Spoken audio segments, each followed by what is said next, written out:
ನಾವಿರುವರು ಹೋರಾಡುವುದು ಸರಿಯಲ್ಲ. ಹಾಗಾದರೆ ಇದಕ್ಕೆ ಉಪಸಂಹಾರ ಏನು ಮಾಡಬೇಕು? ನಾನು ಗೆದ್ದೆ ಅಂತ ನೀನು ಒಪ್ಪಿಕೊಂಡ್ರೆ ಆಯ್ತು. ಬಿಡು, ನೀನು ಗೆಲ್ಲಲಿಕ್ಕೆ ಅಂತ ಬಂದವನಲ್ಲವೋ? ಹೌದು. ನಾನು ನಿನ್ನನ್ನ ಮೆಚ್ಚಿದ್ದೇನೆ ಅಂತ ಹೇಳಿದ ಮೇಲೆ ನೀನು ಗೆದ್ದ ಹಾಗೆ ಹೌದಲ್ಲವೋ? ನಾನು ಗೆದ್ದ ಮಾತ್ರಕ್ಕೆ ನೀನು ಸೋತಂತೆ ಅಲ್ಲ. ಅಲ್ಲ, ಮಾಗದ ಕಂಸನ ಜೊತೆಗೆ ಸೋತ ಅಂತ ಆಗುವುದಿಲ್ಲ. ಆಗಲಿಕ್ಕಿಲ್ಲ. ನೀನು ಗೆಲ್ಲಲಿಲ್ಲ ಅಂತಲೂ ಆಗುವುದಿಲ್ಲ. ಸರಿಸಮನಾದ ಪರಾಕ್ರಮಿಗಳು ಇರಬೇಕು ಜಗತ್ತಿನಲ್ಲಿ. ಸರಿ, ಯಾಕೆ ಬಲ್ಲೆಯೋ?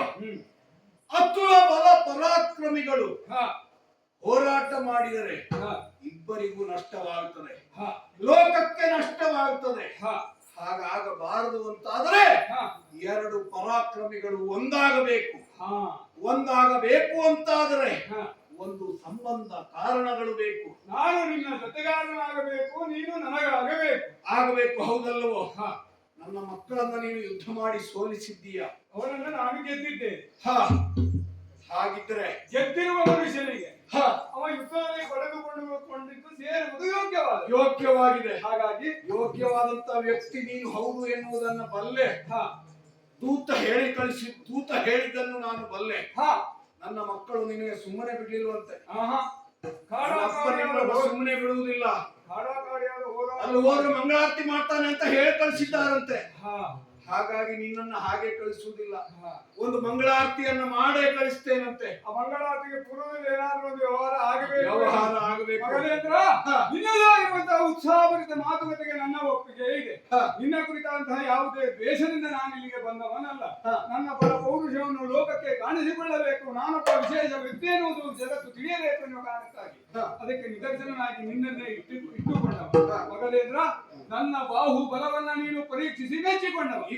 ಎಂದ ಮೇಲೆ ಲೋಕ ನನ್ನನ್ನು ಒಪ್ಪಿಕೊಂಡಿದೆ ಅಂತ ಭಾವಿಸಿಕೊಳ್ತೇನೆ. ನಿಜ. ಹಿರಿಯನಾದ ನಿನ್ನ ಮಾರ್ಗದರ್ಶನ ಇನ್ನು ಮುಂದೆ ಹೇಗಿರ್ತದೆ ಅದನ್ನು ಒಪ್ಪಿಕೊಳ್ಳುವವ ನಾನು. ನಿಜ. ಹಾಗಿದ್ದರೆ ಇಲ್ಲಿ ಕೇಳು. ಪ್ರಾಯ ಸಮರ್ಥರಾದಂತ ನನ್ನ ಮಕ್ಕಳಿಗೆ ಯೋಗ್ಯನಾದ ವರನನ್ನ ನಾನು ಹುಡುಕುತ್ತಾ ಇದ್ದೇನೆ. ಸರಿ, ನಿನ್ನಲ್ಲಿ ಆ ಗುಣಲಕ್ಷಣಗಳು ಸಂಪೂರ್ಣವಾಗಿ ನನಗೆ ಕಾಣುತ್ತಾ ಇದೆ. ಅವರನ್ನ ನೀನು ಗೆದ್ದಿದ್ದೀಯ. ಅಷ್ಟೇ ಅಲ್ಲ, ನನ್ನನ್ನ ನೀನು ಮೆಚ್ಚಿಸಿದ್ದೀಯ. ಆ ಕಾರಣಕ್ಕೆ ನಾವಿರುವರು ಒಂದಾದರೆ ಗಾಳಿ ಬೆಂಕಿಗಳು ಒಂದಾದಂತೆ ಲೋಕವನ್ನೇ ಜಯಿಸಬಹುದು. ಸಮಸ್ತ ಆರ್ಯಾವರ್ತವನ್ನೇ ನಮ್ಮ ಅಡಿಯಾವರಣದಲ್ಲಿ ಕೆಳಗಿಕೊಳ್ಳುವುದಕ್ಕಾಗಿ ನಿಜ ನಾವಿರುವರು ಒಂದಾಗಬೇಕು. ನೀನು ವಿವಾಹ ಮಾಡಿಕೊಳ್ಳಬೇಕು. ಹಿರಿಯನಾದ ನಿನ್ನ ಮಾತಿಗೆ ನನ್ನ ಒಪ್ಪಿಗೆ ಇದೆ. ಹಾಗಿದ್ದ ಮೇಲೆ ಇಲ್ಲಿ ಇನ್ನು ಕಾಲಹರಣ ಮಾಡುವುದಲ್ಲ, ವಿವಾಹ ಮಂಗಲೋತ್ಸವವನ್ನು ಆಚರಿಸುವ ವ್ಯವಸ್ಥೆಯನ್ನು ಮಾಡಿಕೊಳ್ತೇನಂತೆ.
ಹಾ ಮಗದ ನೃಪರ ಮಗಳನ್ನು ಮದುವೆ ಆದೆ. ಆಮೇಲೆ ಈ ಸಿಂಹಾಸನವನ್ನು ಏರಿ ಹಾ ರಾಜ್ಯಭಾರ ಮಾಡುವುದರ ಜೊತೆಯಲ್ಲಿ ಹಾ ಕರ್ತವ್ಯಕ್ಕೆ ಲೋಪ ಆಗಬಾರದು ಎಂಬ ಕಾರಣಕ್ಕಾಗಿ ನನ್ನ ಒಡಂಸು ತಂಗಿಯಲ್ಲದೆ ಹೋದರು ಹಾ ನನ್ನ ಚಿಕ್ಕಪ್ಪನ ಮಗಳು ಹಾ ದೇವಕಿಗೆ ಯೋಗ್ಯವರನ್ನ ಕೊಟ್ಟು ಮದುವೆ ಮಾಡಬೇಕು ಹಾ ಎಂಬ ಕಾರಣಕ್ಕಾಗಿ ಹಾ ವಸುದೇವನಿಗೆ ಕೊಟ್ಟು ಮದುವೆ ಮಾಡಿದೆ. ಹಾ ಮದುವೆ ಹೇಗಿರಬೇಕು? ಹಾ ಮೂರು ಲೋಕವು ಬೆರಗಾಗಬೇಕು ಹೌದು ಎಂಬ ರೀತಿಯಲ್ಲಿ ಮದುವೆಯನ್ನು ಮಾಡಿ ಪೂರೈಸಿದೆ. ಹಾ ಹಾಗೆ ನನ್ನ ಮಗಳು, ಹಾ ನನ್ನ ತಂಗಿ, ನನ್ನ ಭಾವನ ಮೆರವಣಿಗೆ ಹೇಗಿರಬೇಕು? ಹಾ ಜಗ ನೋಡುವಂತಿರಬೇಕು ಹಾ ಎಂಬ ಕಾರಣಕ್ಕಾಗಿ ಒಂದು ಪಲ್ಲಂಗವನ್ನ ಸಿದ್ಧಪಡಿಸಿದೆ.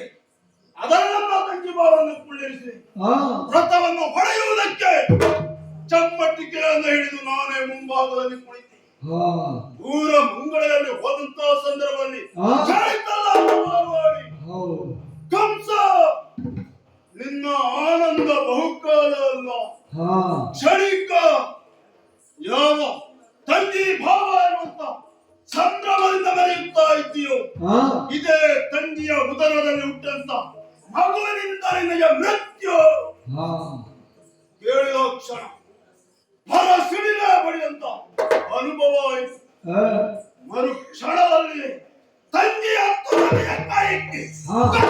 ಸಿಕ್ಕಡಬೇಕು ಎನ್ನುವುದಾಗಿ ಮುಂದಾದ ಹಾ ಭಾವ ಒಂದು ಪಾದಕ್ಕೆರಗಿದ. ಹೌದು ಓಹೋ, ಹೀಗೆ ಮಾಡುವುದು ಸರಿ, ಹೆಂಗಲೇ ಯೋಗ್ಯ ಅಲ್ಲ. ಹಾ ನಿನಗೆ ಮೃತ್ಯು ಇದ್ದದ್ದು ಇವಳ ಉದರದಿಂದ ಹುಟ್ಟಿದಂತ ಮಗುವಿನಿಂದ. 8ನೇ ಗರ್ಭದಲ್ಲಿ ಮೇಲೆ ಹುಟ್ಟಿದ ಎಲ್ಲ ಮಕ್ಕಳನ್ನು ತಂದು ಕೊಡ್ತೇನೆ ಹಾ ಎನ್ನುವಾಗಿ ಮಾತು ಕೊಟ್ಟ ಹಾ. ಇಂಥ ಕಾರಾಗೃಹಕ್ಕೆ ಹಾ ಹುಟ್ಟಿತಲ್ಲ ಒಂದು ಮಗು ತಂದಿತ್ತ. ಆಗ ಯೋಚನೆ ಮಾಡಿದ್ದು ಏನು? ಒಂದಲ್ಲ 8 ಹಾ ಎನ್ನುವಾಗಿ 6 ಮಗುವನ್ನು ಬಿಟ್ಟೆ. ಹಾ 7ನೇ ಮಗು ಮಾಯವಾಗಿ ಹೋಯಿತು. ಹಾ 8ನೇ ಮಗು ಹಾ ಹುಟ್ಟುತ್ತದೆ ಎನ್ನುವಾಗಿ ಯೋಚನೆ ಮಾಡಿದ್ರೆ ಹಾ ಎಲ್ಲಿ ಹೋಯ್ತು ಅಂತ ಗೊತ್ತಿಲ್ಲ. ಓಹೋ ಮತ್ತೆ ರಾತ್ರಿ ಕಾಲದಲ್ಲಿ ಕೂಗಿನ ಸ್ವರ ಕರೆ ತಂದು ಒಪ್ಪಿಸಿದ. ಹಾ ಹೆಣ್ಣು ಮಗು, ಹೆಣ್ಣಾದರೇನು ಗಂಡಾದರೇನು ಹಾ ನನ್ನ ಪಾದ ಮೃತ್ಯು ಎಂದು ಹಾ ಮುಗಿಸಲಾಬೇಕು ಎಂಬ ಕಾರಣಕ್ಕಾಗಿ ಕಾಲಿಯ ಕೈಗೆ ಖರ ಖರ ಖರ ಖರ ತಿರುಗಿಸಿ ನೆಲಕ್ಕೆ ಅಪ್ಪಳಿಸಬೇಕು ಹಾ ಎನ್ನುವುದಾಗಿ ಎತ್ತಿದ್ರೆ ಹಾ ನವಾಮಂಡಲವನ್ನು ಸೇರಿತಲ್ಲ. ಹಾ ಅಲ್ಲಿ ಹೋಗಿ ಆಡುತ್ತ ನೋಡಿ, ಹಾ ಕಂಸ ನಿನ್ನ ಗಂಟಲಲ್ಲಿ ಇಳಿಯುವ ತುತ್ತು ನಾನಲ್ಲ, ಹಾ ನಿನ್ನ ಪಾಲಿನ ಮೃತ್ಯು ನನ್ನ ಗೋಕುಲದಲ್ಲಿ ಹಾ ನಾನಲ್ಲ ಎನ್ನುವುದಾಗಿ ಆಡಿತಲ್ಲ. ಆ ಕ್ಷಣಕ್ಕೆ ತೀರ್ಮಾನ ಮಾಡಿದೆ, ಮುಗಿಸಬೇಕು. ಯಾವ ರೀತಿ ಎನ್ನುವುದಾಗಿ ಬಹುಪರಿಯಾಗಿ ಯೋಚನೆ ಮಾಡಿ ಬಹುಪರಿಯಾಗಿ ಕಾರ್ಯವನ್ನು ಕೈಗೊಂಡೆ. ಹಾ ಯಾವುದು ಫಲಕಾರಿ ಆಗಲಿಲ್ಲ. ಫಲಕಾರಿ ಆಗಬೇಕು. ಒಬ್ಬ ಇದ್ದಾನೆ, ಅಕ್ರೂರ. ಜನರಿಯ ಕ್ರೂರದ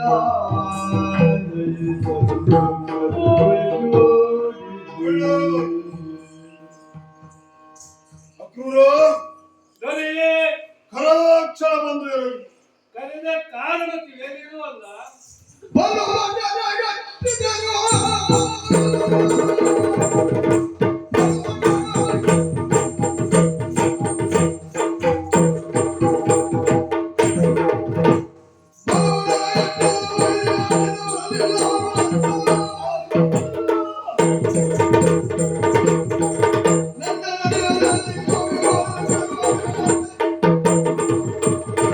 ಅಕ್ರೂರ, ನನ್ನ ಜೀವನದ ಯೋಚನೆ ಏನು, ಹಾ ಉದ್ದೇಶ ಏನು ಹಾ ಎಲ್ಲವನ್ನು ಸ್ಪಷ್ಟವಾಗಿ ತಿಳಿದುಕೊಂಡವನಿ.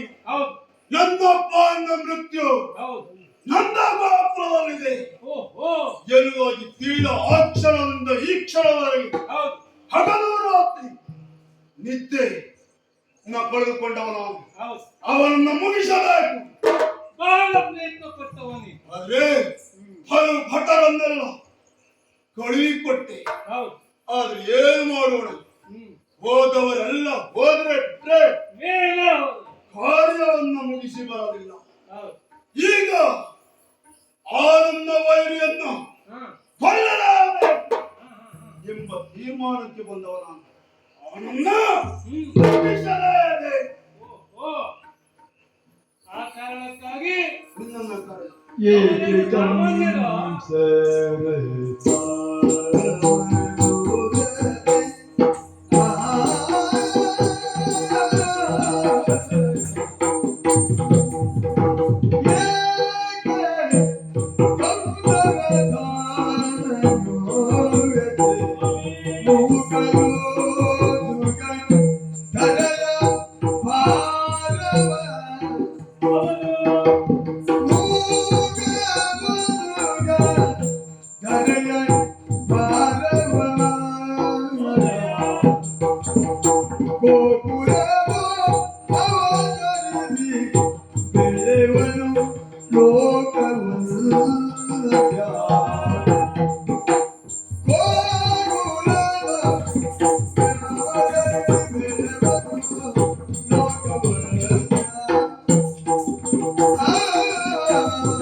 ಓ ಮುಸರಾಯ,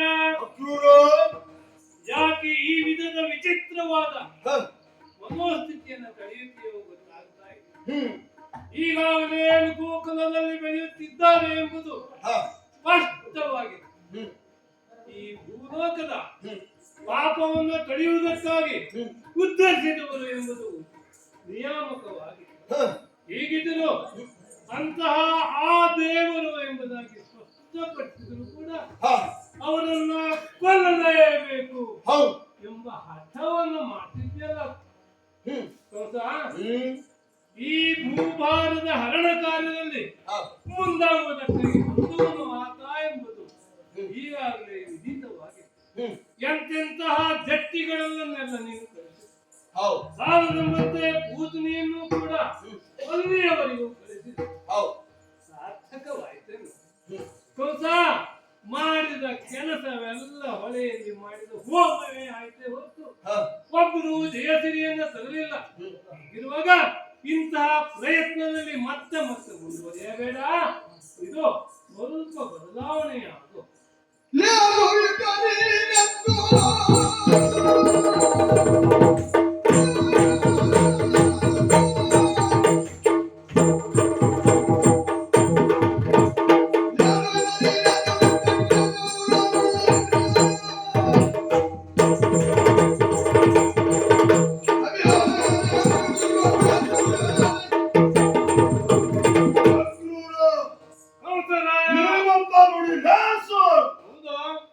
ಅನುಮಾನವೇ ಇಲ್ಲ. ನಾನು ಕಳುಹಿಕೊಟ್ಟವರನ್ನೆಲ್ಲ ಕೊಂದು ಮುಗಿಸಿದ್ದಾರೆ. ಅವರೆಲ್ಲ ನನಗೆ ಆಪ್ತರು. ನಾನು ಕಾಲಲ್ಲಿ ತೋರಿಸಿದ್ದನ್ನ ತಲೆಯಲ್ಲಿ ಹೊತ್ತು ಮಾಡುವವರು. ನಿಜ, ನನ್ನ ಆಪ್ತರನ್ನೆಲ್ಲ ಅಂತಕ ಆಲಯಕ್ಕೆ ಕಳಿಸಿದ್ದಾನೆ. ಅತಿಥಿಯನ್ನಾಗಿ ಕಳುಹಿಕೊಟ್ಟಿದ್ದಾರೆ ಎಂದಾದೇನೆ ಹೌದಯ್ಯ. ಅವರು ನನ್ನ ಪಾಲಿಗೆ ಅತಿಥಿಗಳಾಗ್ತಾರ.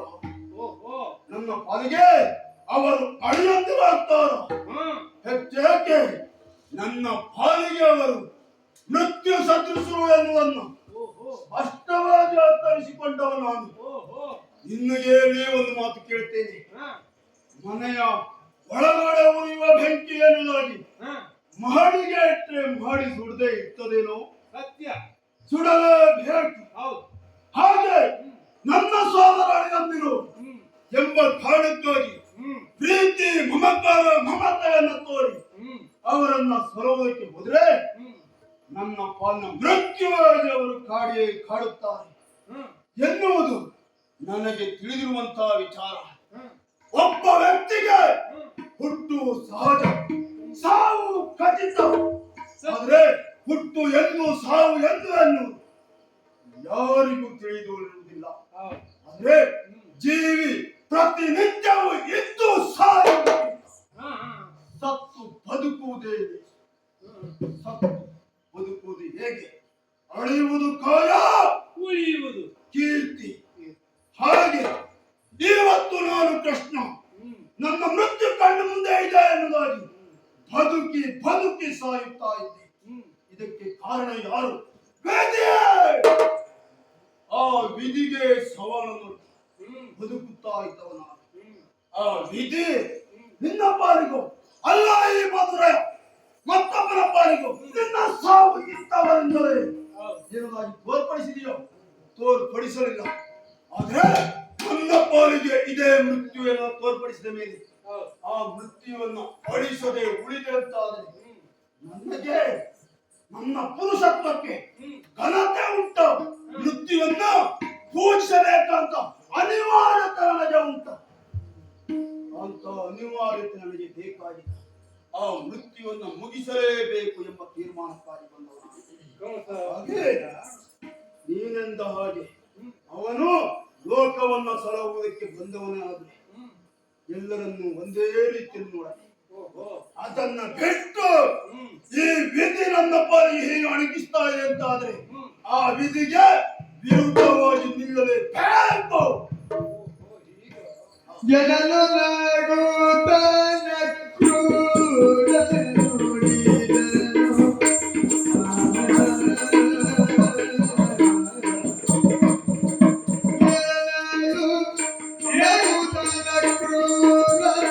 ನುಡಿದನು. ಧನುಜಪತಿ ತಿರುಗಿಯೇ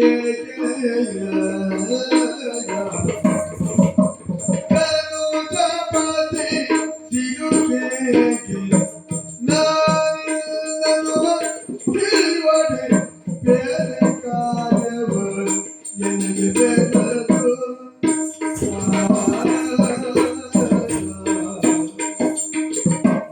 ಓ ಕುಂಸೇಂದ್ರ,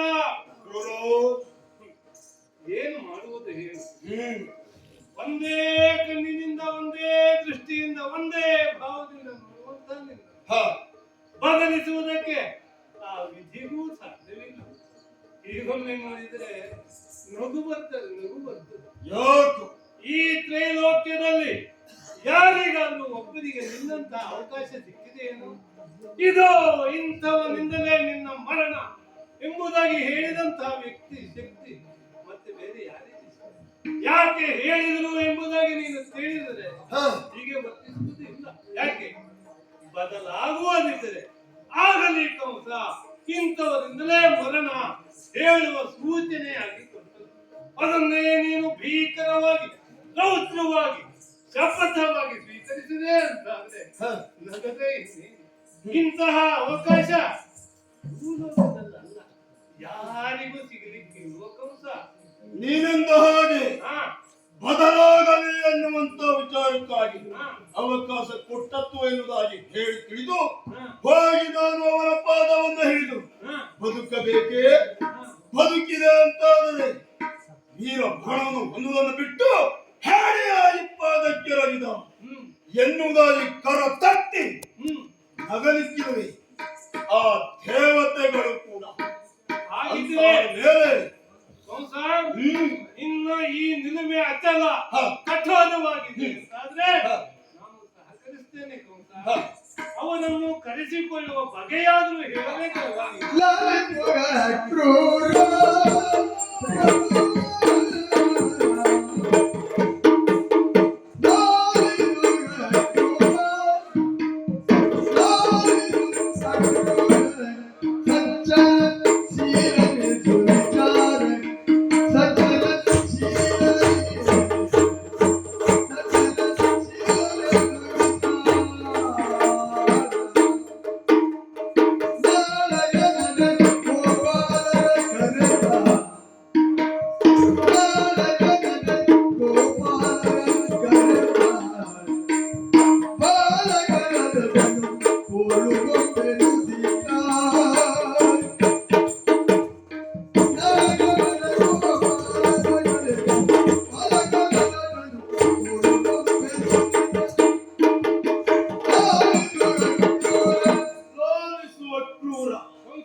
ಸಜ್ಜನ ಬಾಲ ನಿನ್ನ ನೋಡಿದ ಕ್ಷಣ ಎಲ್ಲರೂ ಮೆಚ್ಚಿಕೊಳ್ತಾರೆ, ಜೊತೆಯಲ್ಲಿ ಹಿರಿಯ ಎನ್ನುವುದಾಗಿ ಒಪ್ಪಿಕೊಳ್ಳುತ್ತಾರೆ.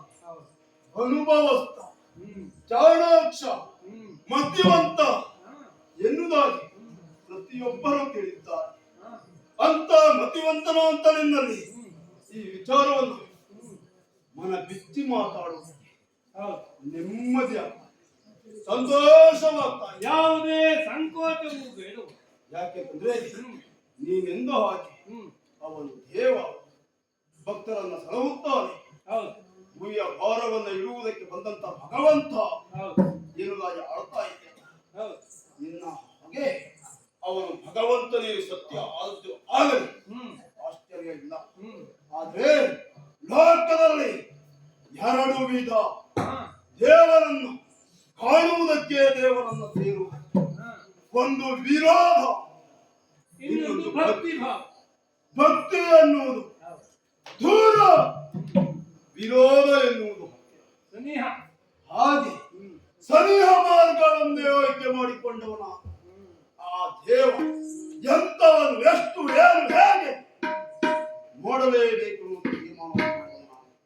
ಈಗಾಗಲೇ ಅಲ್ಲಿಗೆ ಹೋಗಿ ಅವರನ್ನು ಮರ್ದಿಸುವುದರಲ್ಲಿ ವಿಫಲನಾದ. ಆದರೆ ಇಲ್ಲಿಗೆ ಕರ ತಂದು ಕೊಲ್ಲಬೇಕು. ಯಾಕೆಂತಂದ್ರೆ ಹೊರಯಲ್ಲಿರುವಂತ ಸಾಮಾನ್ಯ ತಿರಿಯ ಜೀವಿಗೂ ಕೂಡ ಸ್ವಕ್ಷೇತ್ರದಲ್ಲಿ ಬಲ ಹೆಚ್ಚು. ಹಾಗಾಗಿ ನಮ್ಮ ಕ್ಷೇತ್ರದಲ್ಲಿ ಅವರನ್ನು ಕರೆ ತಂದು ಕೊಲ್ಲಬೇಕು ಎಂಬ ತೀರ್ಮಾನ ತಂದವನು. ಕರೆ ತಂದು ಕೊಲ್ಲಬೇಕು ಅಂತಾದ್ರೆ ಅದಕ್ಕೊಂದು ಉಪಾಯವನ್ನು, ಮಾರ್ಗವನ್ನು ಯೋಚನೆ ಮಾಡಿದವನು. ಯಾವ ರೀತಿ ಮಾರ್ಗ? ಇವತ್ತಲ್ಲ ಪಿಲ್ಲರಪ್ಪ ಎನ್ನುತ್ತ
ಮಧುರೆಯಲ್ಲಿ ನಡೆಯುವಂತ ವಿಶೇಷವಾದ ಹಬ್ಬ. ಆ ಹಬ್ಬ ಬರುವ ಚತುರ್ದಶಿಯ ದಿನದಂದು ನಡೆಯುತ್ತದೆ. ಆ ಹಬ್ಬಕ್ಕೆ ನಮ್ಮ ಅಳಿಯನ್ನು ವಹಿಸಿಕೊಂಡಂತ ಆ ಬಲರಾಮಕೃಷ್ಣರನ್ನು ಕರೆ ತಂದು ಮರ್ದಿಸುತ್ತೇನೆ, ವಹಿಸುತ್ತೇನೆ. ನನ್ನ ಮೃತ್ಯು ನಿರ್ನಾಮ ಮಾಡಿದ್ದೇನೆ ಅಂತ ತೀರ್ಮಾನವನ್ನು ಕೈಗೊಂಡವನ. ಹಾಗಾಗಿ ಇಲ್ಲಿಂದ ಆ ದ್ವಾರಕೆಯೊಳಗೆ ಹೋಗಿ ಆ ಬಲರಾಮಕೃಷ್ಣರನ್ನ ಬಿಲ್ಲ ಹಬ್ಬಕ್ಕೆ ನೀರು ಕರೆತರಬೇಕು. ಮಧುರಾಮ ಇದಕ್ಕೆ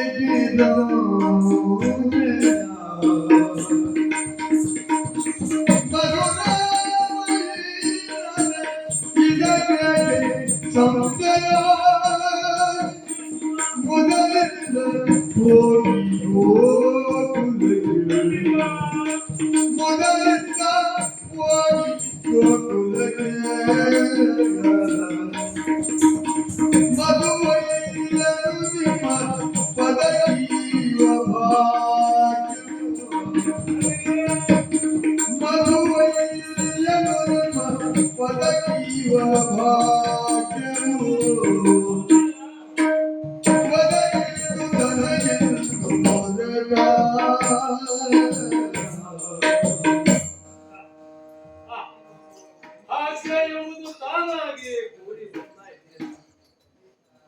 ರಾಜೇಂದ್ರ, ನೀನೇನೋ ಅವರನ್ನು ಕೊಲ್ಲುವುದಕ್ಕೋ ಕೊಲ್ಲಿಸುವುದಕ್ಕೋ ಕರೆಸ್ತಿದ್ದೀಯ. ನಿಜ. ಆದರೆ ನನ್ನ ಭಾವ ಅದಲ್ಲ. ಅಂತಹ ಶ್ರೀ ಬಲರಾಮ ಕೃಷ್ಣರನ್ನ ಕಾಣುವಂತಹ ಭಾಗ್ಯ ಪ್ರಥಮವಾಗಿ ಮೊದಲೆಯಿಂದ ದೊರಕಿದ್ದು ನನಗಲ್ಲವೇ? ಖಂಡಿತಕ್ಕೂ ಈ ವಿಷಯದಲ್ಲಿ ನೀನು ಸಂಪನ್ನ ಮೂರ್ತಿ ಎಂಬುದಾಗಿ ನಾನು ಭಾವಿಸ್ತೇನೆ. ನನ್ನ ದೃಷ್ಟಿಯಲ್ಲಿ ಕಂಸ ನೀನು ಮಹಾನ್ ಮಹಾನ್ ವ್ಯಕ್ತಿ. ಯಾಕೆಂದ್ರೆ ಇಂತಹ ಸುಯೋಗವನ್ನು ಕರೆದು ಕೊಟ್ಟಿಯಲ್ಲ, ಇನ್ಯಾರಿನ್ನೋ ಕಳಿಸಿದ್ರೆ ಈ ಭಾಗ್ಯ ನನಗೆ ಸಿಗುತ್ತಿತ್ತು. ಆದ್ದರಿಂದ ಕಂಸ ನೀನು ಯಾವುದೇ ಭಾವವನ್ನು ವೈರತ್ವವನ್ನು ಯಾವ ರೀತಿಯಲ್ಲಿ ಇದ್ರು ಆ ಬಲರಾಮ ಕೃಷ್ಣರನ್ನ ನೋಡುವಂತಹ ಯೋಗ ನನಗೆ ಸಿಕ್ತಲ್ಲ, ನನಗೆ ಮಾಡಿಕೊಟ್ಟಿಯಲ್ಲ. ಇದೋ ನಿನಗೆ ನೋಡುವ ಭಾಗ್ಯವನ್ನ ಕೊಟ್ಟಿದ್ದೇನೆ. ಹೌದು. ಆದ್ರೆ ಓದಿಸುವ ಭಾಗ್ಯ ನನಗೆ ನೀನು ಕಲ್ಕೊಂಡು ಬರ್ಬೇಕು.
ವಿಚಾರವನ್ನು ಹೊತ್ತು ನಾನು ಹೋಗುತ್ತಿದ್ದೇನೆ ಎಂಬುದನ್ನ ಆ ಭಗವಾನ್ ಭಾಸ್ಕರ ದೇವ ಹರಿತೇ ಬಿಟ್ಟನಲ್ಲ.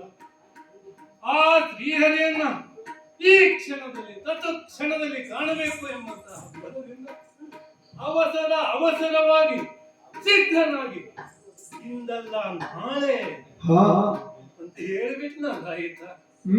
ಆದರೆ ನನಗೋ ಹಿಂದೇನು ನಾಳೆನು ಆ ಶ್ರೀಹರಿಯನ್ನ ಈ ಕ್ಷಣದಲ್ಲಿ ಕಾಣ್ತೇನೆ ಎಂಬಂತ ಸಂತೋಷದಲ್ಲಿದ್ದರೆ ಆ ಭಗವಾನ್ ಭಾಸ್ಕರ ದೇವ ಹೀಗೆ ಮೋಸ ಮಾಡುವುದೇ ನನಗೆ ಅದು ಇಲ್ಲದೆ ಇದ್ದರೆ ಆ ಕ್ಷಣದಲ್ಲಿ ಬೆಳಗಾಗಬೇಕಿತ್ತು.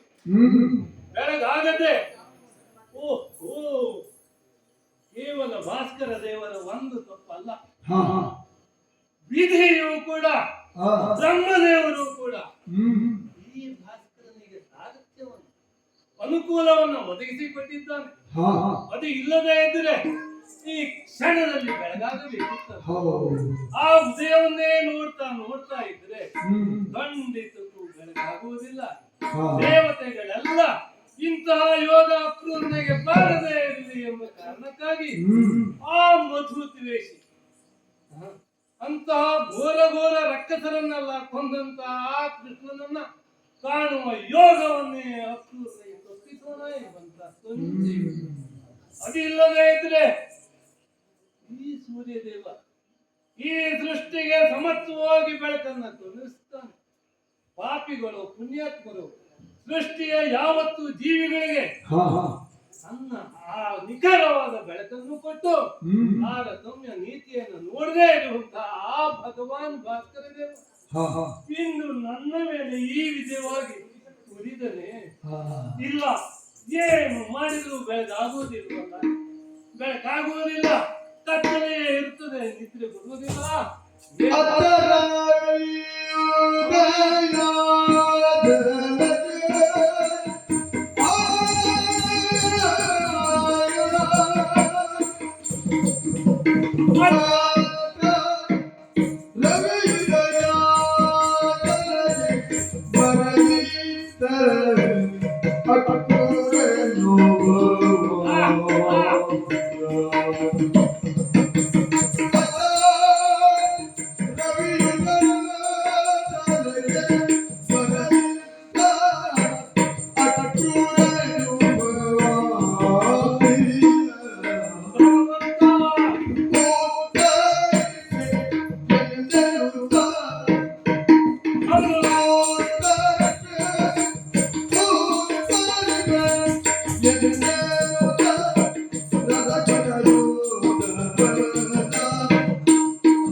ಇಲ್ಲ, ಈ ಅಕ್ರೂರನ ಮನಸ್ಸೇ ಪಲ್ಲಟವಾಗಿದೆ.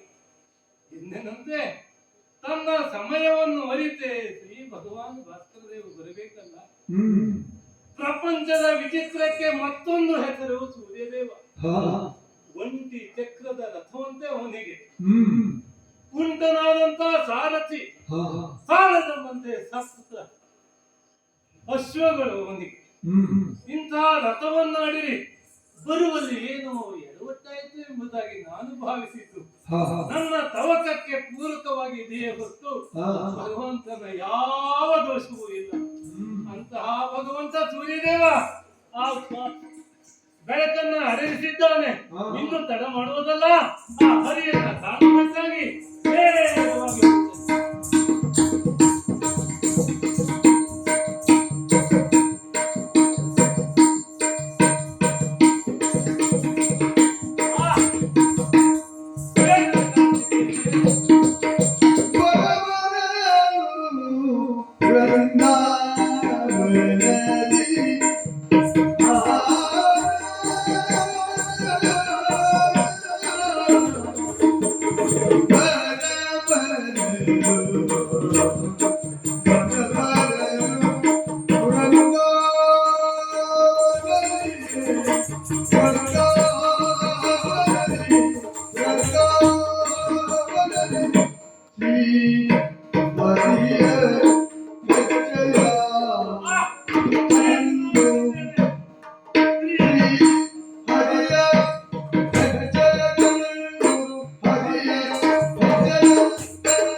ಎಂತಹ ಸುಯೋಗವನ್ನು ಕಂಡೆ.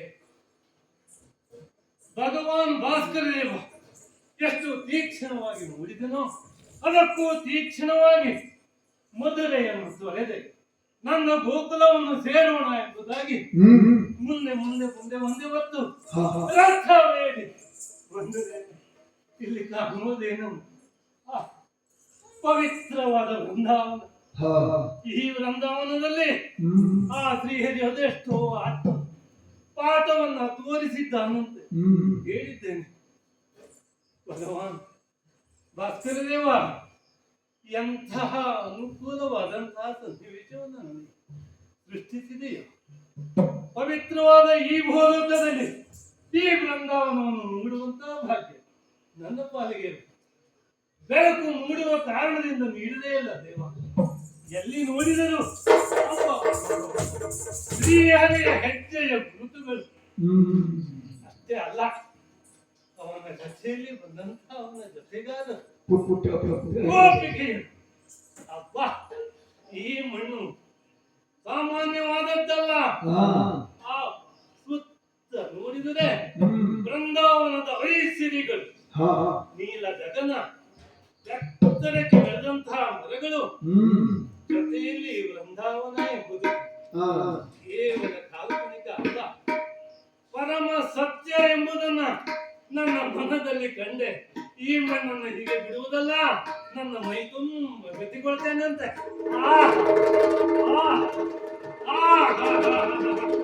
ಪಾವನವಾಯಿತು. ಈ ಜೀವನದಲ್ಲಿ ಏನಾದರೂ ದೋಷಗಳು ನನ್ನ ಶರೀರದಿಂದ ಉಂಟಾಗಿದ್ದರೆ ಈ ಮೃತ್ತಿಕೆಯನ್ನು ಲೇಪಿಸಿಕೊಳ್ಳುವ ಮೂಲಕವಾಗಿ ನನ್ನ ಜನ್ಮವನ್ನು ಸಾರ್ಥಕ್ಕೆ ಪಡಿಸಿಕೊಂಡೆ. ಏನು ಮಾಡೋಣ? ಬೃಂದಾವನದಲ್ಲಿ ಶ್ರೀಹರಿ ಇಲ್ಲವಲ್ಲ, ಅವನನ್ನು ಅಗಸುತ್ತಾ ಅಂದ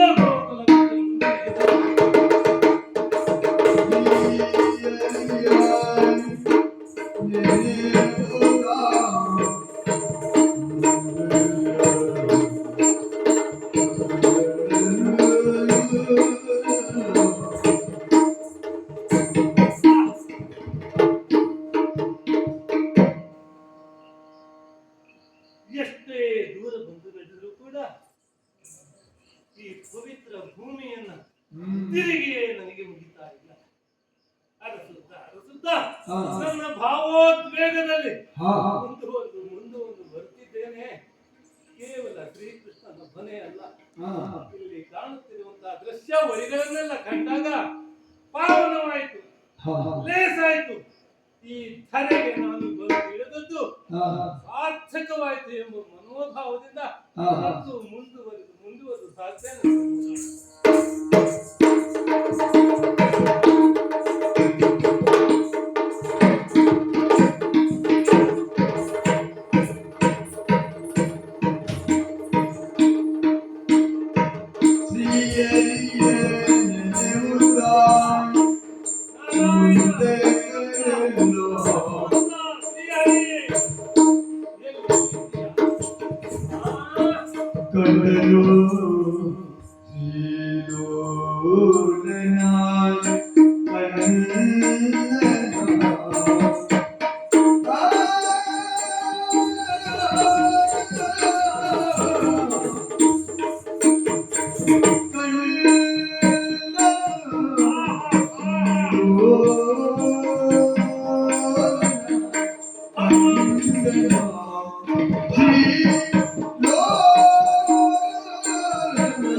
Thank you.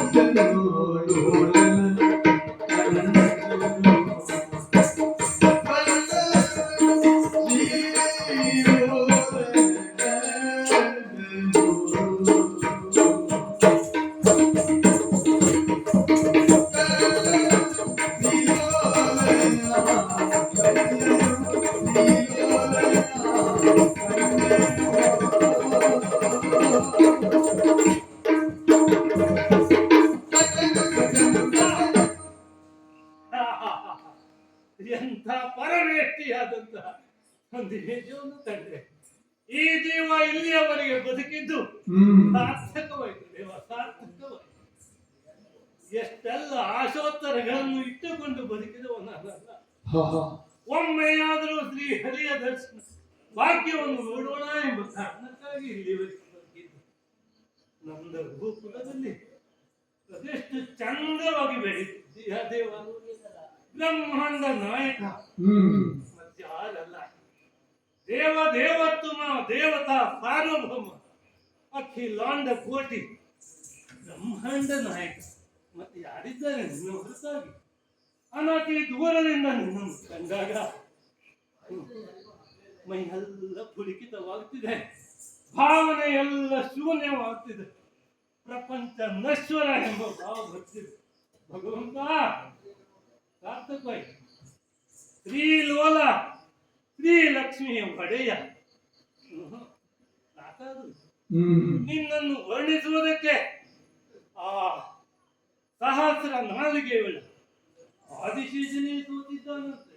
ನಾನೆಲ್ಲಿ ಬಡವ, ನಾಲಿಗೆಯು ಬಡವ. ಕೃಷ್ಣ ಕೃಷ್ಣ, ಈ ಲೋಕಕ್ಕೆ ಕಳೆಯುವ ಮಾತು ಕೃಷ್ಣ.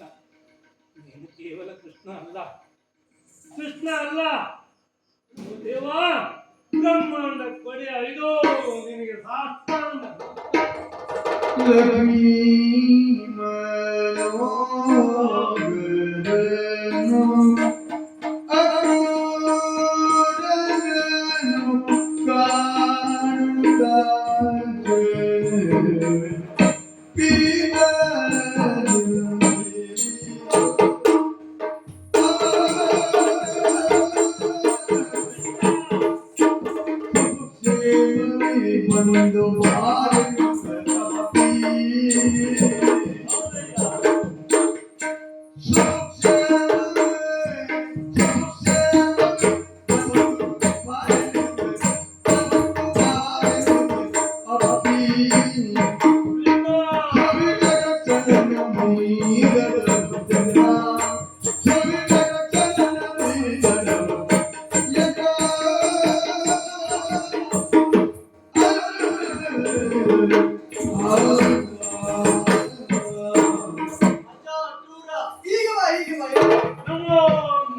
ಒಂದು ನೀನು ನಮಿಸುವುದಲ್ಲ, ನಮ್ಮವರೆಲ್ಲ ಅಜ್ಜ ಅಕ್ರೂರ ಬರ್ತಾ ಇದ್ದಾನೆ ಎಂಬ ಹಾಗೆ ಹೇಳಿದ ಕ್ಷಣ ಎಲ್ಲಿ ಎಲ್ಲಿ ಎಂದು ನೋಡುವಷ್ಟರಲ್ಲಿ ಒಂದು ಕಾಲಿಗೆರಗಿದೆ, ನಮಸ್ಕರಿಸ್ತಾ ಇದ್ದಿ. ಅಜ್ಜ, ಆಲಿಂಗನಕ್ಕೆ ಪ್ರಾಪ್ತವಾಗಬೇಕಾದವನು ನೀನು, ಕಾಲಿಗೆ ಬೀಳುವುದಲ್ಲ. ಅಜ್ಜ, ನಿನ್ನನ್ನು ನೋಡಿದಾಗ ಸಂತೋಷ ಆಯಿತು. ಶಾಪಗ್ರಸ್ತವಾದಂತಹ ವಂಶವಂತೆ ನಮ್ಮದು. ಅಂತಹ ವಂಶದಲ್ಲಿ ನಿನ್ನಂತಹ ಪರಮ ಭಾಗವತೋತ್ತಮರು ಜನಿಸಿದ್ದರಿಂದ ಆ ವಂಶಕ್ಕಿರುವಂತಹ ಕಳಂಕ ದೂರ ಆಯಿತು ಅಂತ ನನಗನಿಸುವುದು. ನಾವು ಭಾವಿಸುವುದು ಹಾಗಲ್ಲ ದೇವ. ಇಂತಹ ಕಳಂಕಿತ ವಂಶಕ್ಕೆ ದೇವದೇವತ್ವನಾದ ದೇವತಾ ಸಾರ್ವಭೌಮನಾದ ನೀನು ಜನಿಸಿದೆಯಲ್ಲ, ಇದು ಮಹಾನ್, ಇದು ಮಹಾನ್. ಅಜ್ಜ, ನಿನ್ನನ್ನು ಕಂಡಾಗ ಆನಂದನ ಮಾಡಿಕೊಳ್ಳಬೇಕು. ಇದು ನನ್ನ ಭಾಗ್ಯ. ಆದ್ರೆ ಅಲ್ಲಿಯೇ ನಾನು ತಡೆದು ನಿಲ್ಲುವುದು ಯಾಕೆ ಗೊತ್ತಾ? ಮೃದು ಮನಸ್ಸಿನ ಆದಂತಹ ನಿನಗೆ ನನ್ನ ಈ ಆಭರಣಗಳ ಕಠೋರತೆ ಏನಾದ್ರೂ ನಿನಗೆ ನೋವನ್ನುಂಟು ಮಾಡ್ತದೋ ಎಂಬ ದೃಷ್ಟಿಯಿಂದ ಒಮ್ಮೆ ಅನುಮಾನದಿಂದ ನಿಂತೆ. ಅಜ್ಜ, ನೀನು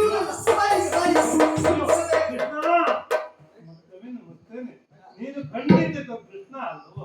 ಈ ಪೀಠ ನೀನು ಏರಿದ್ದಪ್ಪ.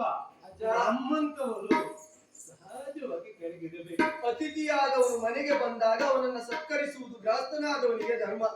ನನ್ನ ಅಪ್ಪ ಮನೆಯಲ್ಲಿಲ್ಲದ ಕಾಲಕ್ಕೆ ನೀನು ಬಂದ ಕ್ಷಣಕ್ಕೆ ಈ ಮನೆಯವನಾಗಿ ನಾನು ನಿನ್ನನ್ನು ಸತ್ಕರಿಸಲೇಬೇಕು. ಮಾತ್ರ ಅಲ್ಲ, ನನಗೆ ಹಿರಿಯ ನೀನು, ಹಾಗಾಗಿ ನನ್ನ ಸತ್ಕಾರವನ್ನು ಸ್ವೀಕರಿಸಬೇಕು. ಕೃಷ್ಣ, ಓ ಇಂತಹ ಸುಖದ ಸುಪ್ಪತ್ತಿಗೆ ಹೇಳೋ, ಇಂತಹ ಪವಿತ್ರವಾದಂತಹ ಸಿಂಹಾಸನ ಹೇಳೋ, ಈ ಆಸನದಲ್ಲಿ ಕುಳಿತುಕೊಳ್ಳುವುದು ನನ್ನ ಪರಮ ಭಾಗ್ಯ ಎಂಬುದಾಗಿ ತಿಳಿದ್ದೇನೆ. ನೀನೇನು ಚಾಚು ತಪ್ಪದೆ ಎಲ್ಲವನ್ನು ನಿಖರವಾಗಿ ಮಾಡ್ತಿದ್ದೀಯ, ನಾನು ತಿಳಿಪಡಿಸುತ್ತಿದ್ದೇನೆ. ಇಂತಹ ಆಸನದಲ್ಲಿ ಕುಳಿತುಕೊಳ್ಳುವ ಬಗೆ ಹೇಗೆ ಎಂಬುದು ತಿಳಿಯದೇ ಇದ್ದೇನೆ. ಯಾಕೆ ಯಾಕೆ ಪರಮ ಪವಿತ್ರವಾದ ನಿನ್ನಂತವನ್ನು ಕುಳಿತು ಆಡಿ ನೋಡಿದಂತ ಇರುವಂತಹ ಸ್ಥಳ ಅಲ್ಲವೇ ಇದು? ನಿನ್ನಂತವನು ಕುಳಿತುಕೊಂಡಾಗ ಮಾತ್ರ ಈ ಆಸನಕ್ಕೆ ಒಂದು ಬೆಲೆ ಬರುವುದು ಅಜ್ಜ. ಈಗ ಹ, ಇದು ನಿನ್ನ ದೊಡ್ಡ ಗುಣ ಹ. ಕೃಷ್ಣ. ಓ, ಏನೋ ಎಲ್ಲ ಕನಸನ್ನು ಕಟ್ಟಿಕೊಂಡು ಬಂದಿದ್ದೆ. ಅಲ್ಲಿ ಇಲ್ಲಿ ಬಂದಾಗ ಈ ಸೌಭಾಗ್ಯವನ್ನು ಕಂಡಾಗ ನನ್ನ ಕನಸಿನಲ್ಲಿ ನಿನ್ನನ್ನು ನೋಡುವುದೇ ಪರಮಭಾಗ್ಯ ಎಂಬುದಾಗಿ ಮಾತು ಕೂಡ ಹೊರದೇ ಇದೆ. ಅಜ್ಜ, ಯಾವುದೇ ದಾಕ್ಷಿಣ್ಯವನ್ನು ಮಾಡಿಕೊಳ್ಳದೆ ನಮ್ಮ ಸತ್ಕಾರವನ್ನ ಸ್ವೀಕರಿಸಬೇಕು. ನೀನು ಬಂದದ್ದು ಮಧುರೆಯಿಂದ ಅಲ್ವ? ಹೌದು. ಹಾಗಾದ್ರೆ ಒಂದು ಮಾತು ಕೇಳ ನಿನ್ನ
ಮಧುರೆಯಿಂದ ಬಂದವ ನೀನು ಎಂಬುದು ನನಗೆ ಗೊತ್ತು. ಹಾಗೆ ಮಧುರೆಯಿಂದ ಬಂದ ಕಾಲಕ್ಕೆ ನಿನ್ನಲ್ಲಿ ಎರಡು ಮಾತನ್ನ ಕೇಳಬೇಕು ಎಂಬ ಆಸೆ ನನಗೆ, ತವಕ ನನಗೆ. ಅಜ್ಜ, ಅಲ್ಲಿ ಇರುವಂತಹ ನನ್ನ ತಂದೆ ತಾಯಿಗಳು ಹುಟ್ಟಿದಾಗಿನಿಂದ ಅವರನ್ನ ನಾನು ಕಂಡವನಲ್ಲ. ಹಾಗಂತ ಅವರ ಕುರಿತಾದ ಗೌರವ ಭಾವ ನನ್ನ ಮನಸ್ಸಿನಲ್ಲಿದೆ. ಅವರ ಕುರಿತಾದ ಕ್ಷೇಮ ವಿಚಾರವನ್ನ ಕೇಳಿ ತಿಳಿದುಕೊಳ್ಳಬೇಕು ಎಂದು ಕ್ಷಣ ಕ್ಷಣವೂ ಅನ್ನಿಸುತ್ತಾ ಇರುವುದು ನನಗೆ. ಆದ್ರೆ ಅದಕ್ಕೆ ಸರಿಯಾದ ಕಾಲ ಕೂಡಿ ಬರಲಿಲ್ಲ. ಇದುವರೆಗೆ ಮಧುರೆಯಿಂದ ಬಂದವರು ಅನೇಕರಿದ್ರೂ ಕೂಡ ಯಾರು ನಮಗೆ ಬೇಕಾದ ವಿಚಾರವನ್ನ ಹೇಳಲಿಕ್ಕೆ ಬಂದವರಿಲ್ಲ. ಆದ್ರೆ ನಿನ್ನನ್ನ ಕಂಡ ಕಾಲಕ್ಕೆ ಆ ಎಲ್ಲ ವಿಚಾರವನ್ನ ಕೇಳಬೇಕು ಅಂತ ಅನ್ನಿಸುವುದು. ಅಜ್ಜ, ನನ್ನ ತಾಯಿ ದೇವಕಿ ದೇವಿ, ತಂದೆ ವಸುದೇವ ಪ್ರಭುಗಳು ಹೇಗಿದ್ದಾರೆ? ಕ್ಷೇಮವಾಗಿದ್ದಾರೋ? ಮಾತ್ರ ಅಲ್ಲ, ಅಲ್ಲಿನ ವಸುದೇವಾದಿ ಎಲ್ಲ ಯದು ವೀರರು, ಅಜ್ಜ ಉಗ್ರಸೇನ ಹೇಗಿದ್ದಾರೆ? ಅವರು ಕ್ಷೇಮವಾಗಿದ್ದಾರೋ? ಅಷ್ಟು ಮಾತ್ರ ಅಲ್ಲ, ಅಲ್ಲಿನ ಆಡಳಿತವನ್ನು ನೋಡಿಕೊಳ್ಳುತ್ತಾ ಇರುವಂತಹ ಮಾವ ಕಂಸ ಅವ ಹೇಗಿದ್ದಾನೆ? ಅವನ ಆಡಳಿತ ಹೇಗಿದೆ? ಅಲ್ಲಿರುವಂತಹ ಎಲ್ಲ ಪ್ರಜೆಗಳು ಹೇಗಿದ್ದಾರೆ? ಎಲ್ಲ ವಿಚಾರವನ್ನು ಹೇಳ್ತೀಯ ನನಗೆ?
ಆಜ್ಞೆಗಳ ಸುರಿಮಳೆಯನ್ನೇ ನನ್ನನ್ನು ಕೇಳ್ತಿದ್ದೀನಿ. ಎಷ್ಟಕ್ಕೆ ಉತ್ತರಿಸಬೇಕು, ಎಷ್ಟಕ್ಕೆ ಮೌನವೇ ಸಮ್ಮತಿಯಾಗಿ ನೀಡಬೇಕು. ಶ್ರೀಪತಿ, ಸಾಮಾನ್ಯನೇ ನೀನು.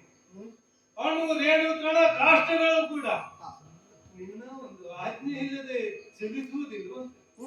ಅಂತಹ ಶ್ರೀಲೋಲನಾದಂತ ನಿನಗೆ ಮದುವೆಯಲ್ಲಿ ನಡೆಯುತ್ತಿರುವಂತಹ ಘಟನಾವಳಿಗಳಾಗಲಿ, ನಿನ್ನವರನ್ನು ನೋಡಿಕೊಳ್ಳುತ್ತಿರುವಂತಹ ರೀತಿಯಾಗಲಿ, ಮಧುರೆಯ ಆಡಳಿತವೇ ಆಗಲಿ ಗೊತ್ತಿಲ್ಲದೆ ಹೋಗಿದ್ದೇನೋ ದೇವ. ಈ ಅಕ್ರೂರನನ್ನ ಪ್ರಶ್ನಿಸಬೇಕು, ವೀಕ್ಷಿಸಬೇಕು ಎಂಬ ತಾವುಕವೇ ನಿನಗೆ.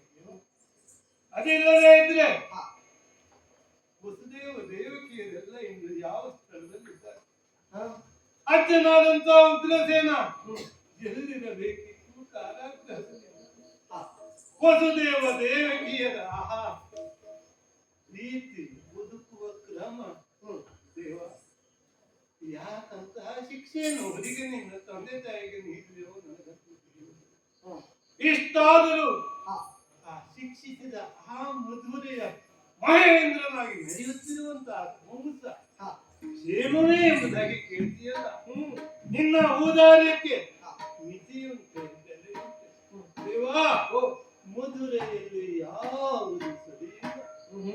ಭಾವುಕ ಭಕ್ತರಾದವರಿಗೆ ಕಾಣುವ ಒಂದು ನೆಲೆಯೇ ಇಲ್ಲ. ಇರುವ ಎಲ್ಲ ಕಂಸನ ಪೂರ ಆಡಳಿತ ಮಾತಾಡುವ ಸ್ಥಿತಿಯಲ್ಲಿ ದೇವ. ಅಂತಹ ಸ್ಥಿತಿಯಲ್ಲಿ ಮಧುರೆಯ ಜನರಿದ್ದಾರೆ ಅಂತ ಆದ್ರೆ ನೀನು ಮಧುರೆಯಿಂದ ಇಲ್ಲಿಯವರೆಗೆ ಬಂದಿಯಲ್ಲ. ಇದಕ್ಕೆ ಪ್ರಬಲವಾದ ಕಾರಣ ಕಂಸನ ಕಣ್ಣು ತಪ್ಪಿಸಿ ಬಂದಿಯೋ ಅಥವಾ ಕಂಸನ ಕಾರ್ಯಕ್ಕಾಗಿಯೇ ಬಂದಿಯೋ?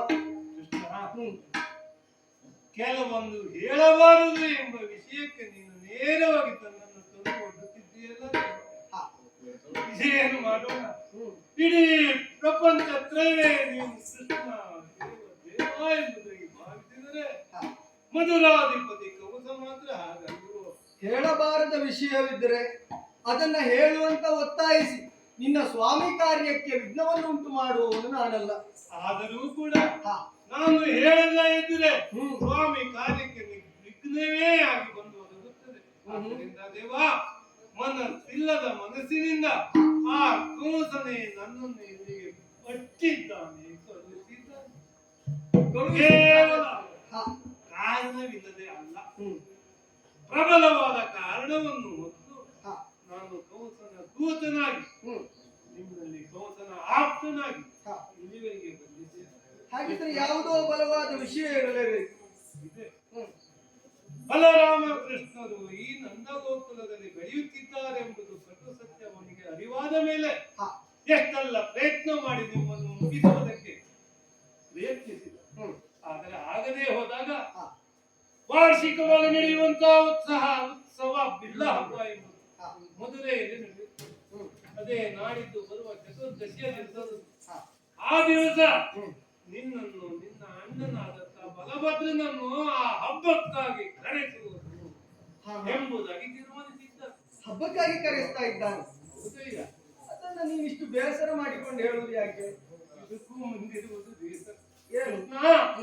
ಹಬ್ಬಕ್ಕಾಗಿ ಮಕ್ಕಳು ಸಂತೋಷದಿಂದ ಬರುವ ಹಾಗಿಲ್ಲ. ಮತ್ತೆ ಆ ಹಬ್ಬದ ನೆವದಿಂದ ನಿಮ್ಮನ್ನ ಕೊಲ್ಲುವುದಕ್ಕಾಗಿ ಆಗುವಂತ ಹೂಡಿದ ಸಂಚು ದೇವಾ.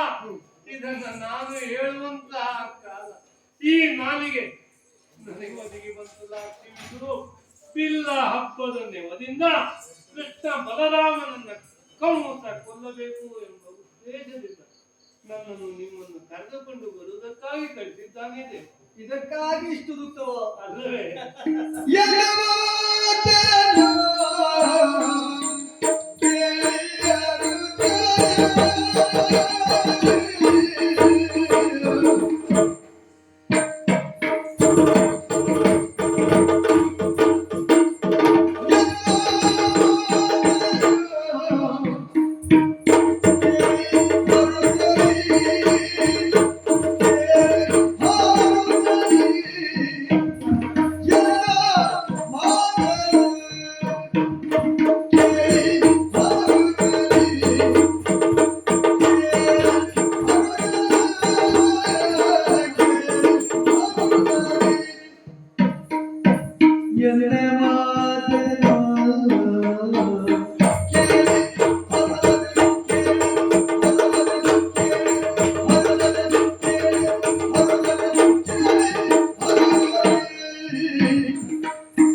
లేదు భయమయ్యా లేదు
ವಿಷಯವನ್ನು ಹೇಳುವುದಕ್ಕಾಗಿ ಇಷ್ಟೊಂದು ಬೇಸರಗೊಳ್ಳುವ ಅಗತ್ಯ ಇರಲಿಲ್ಲ.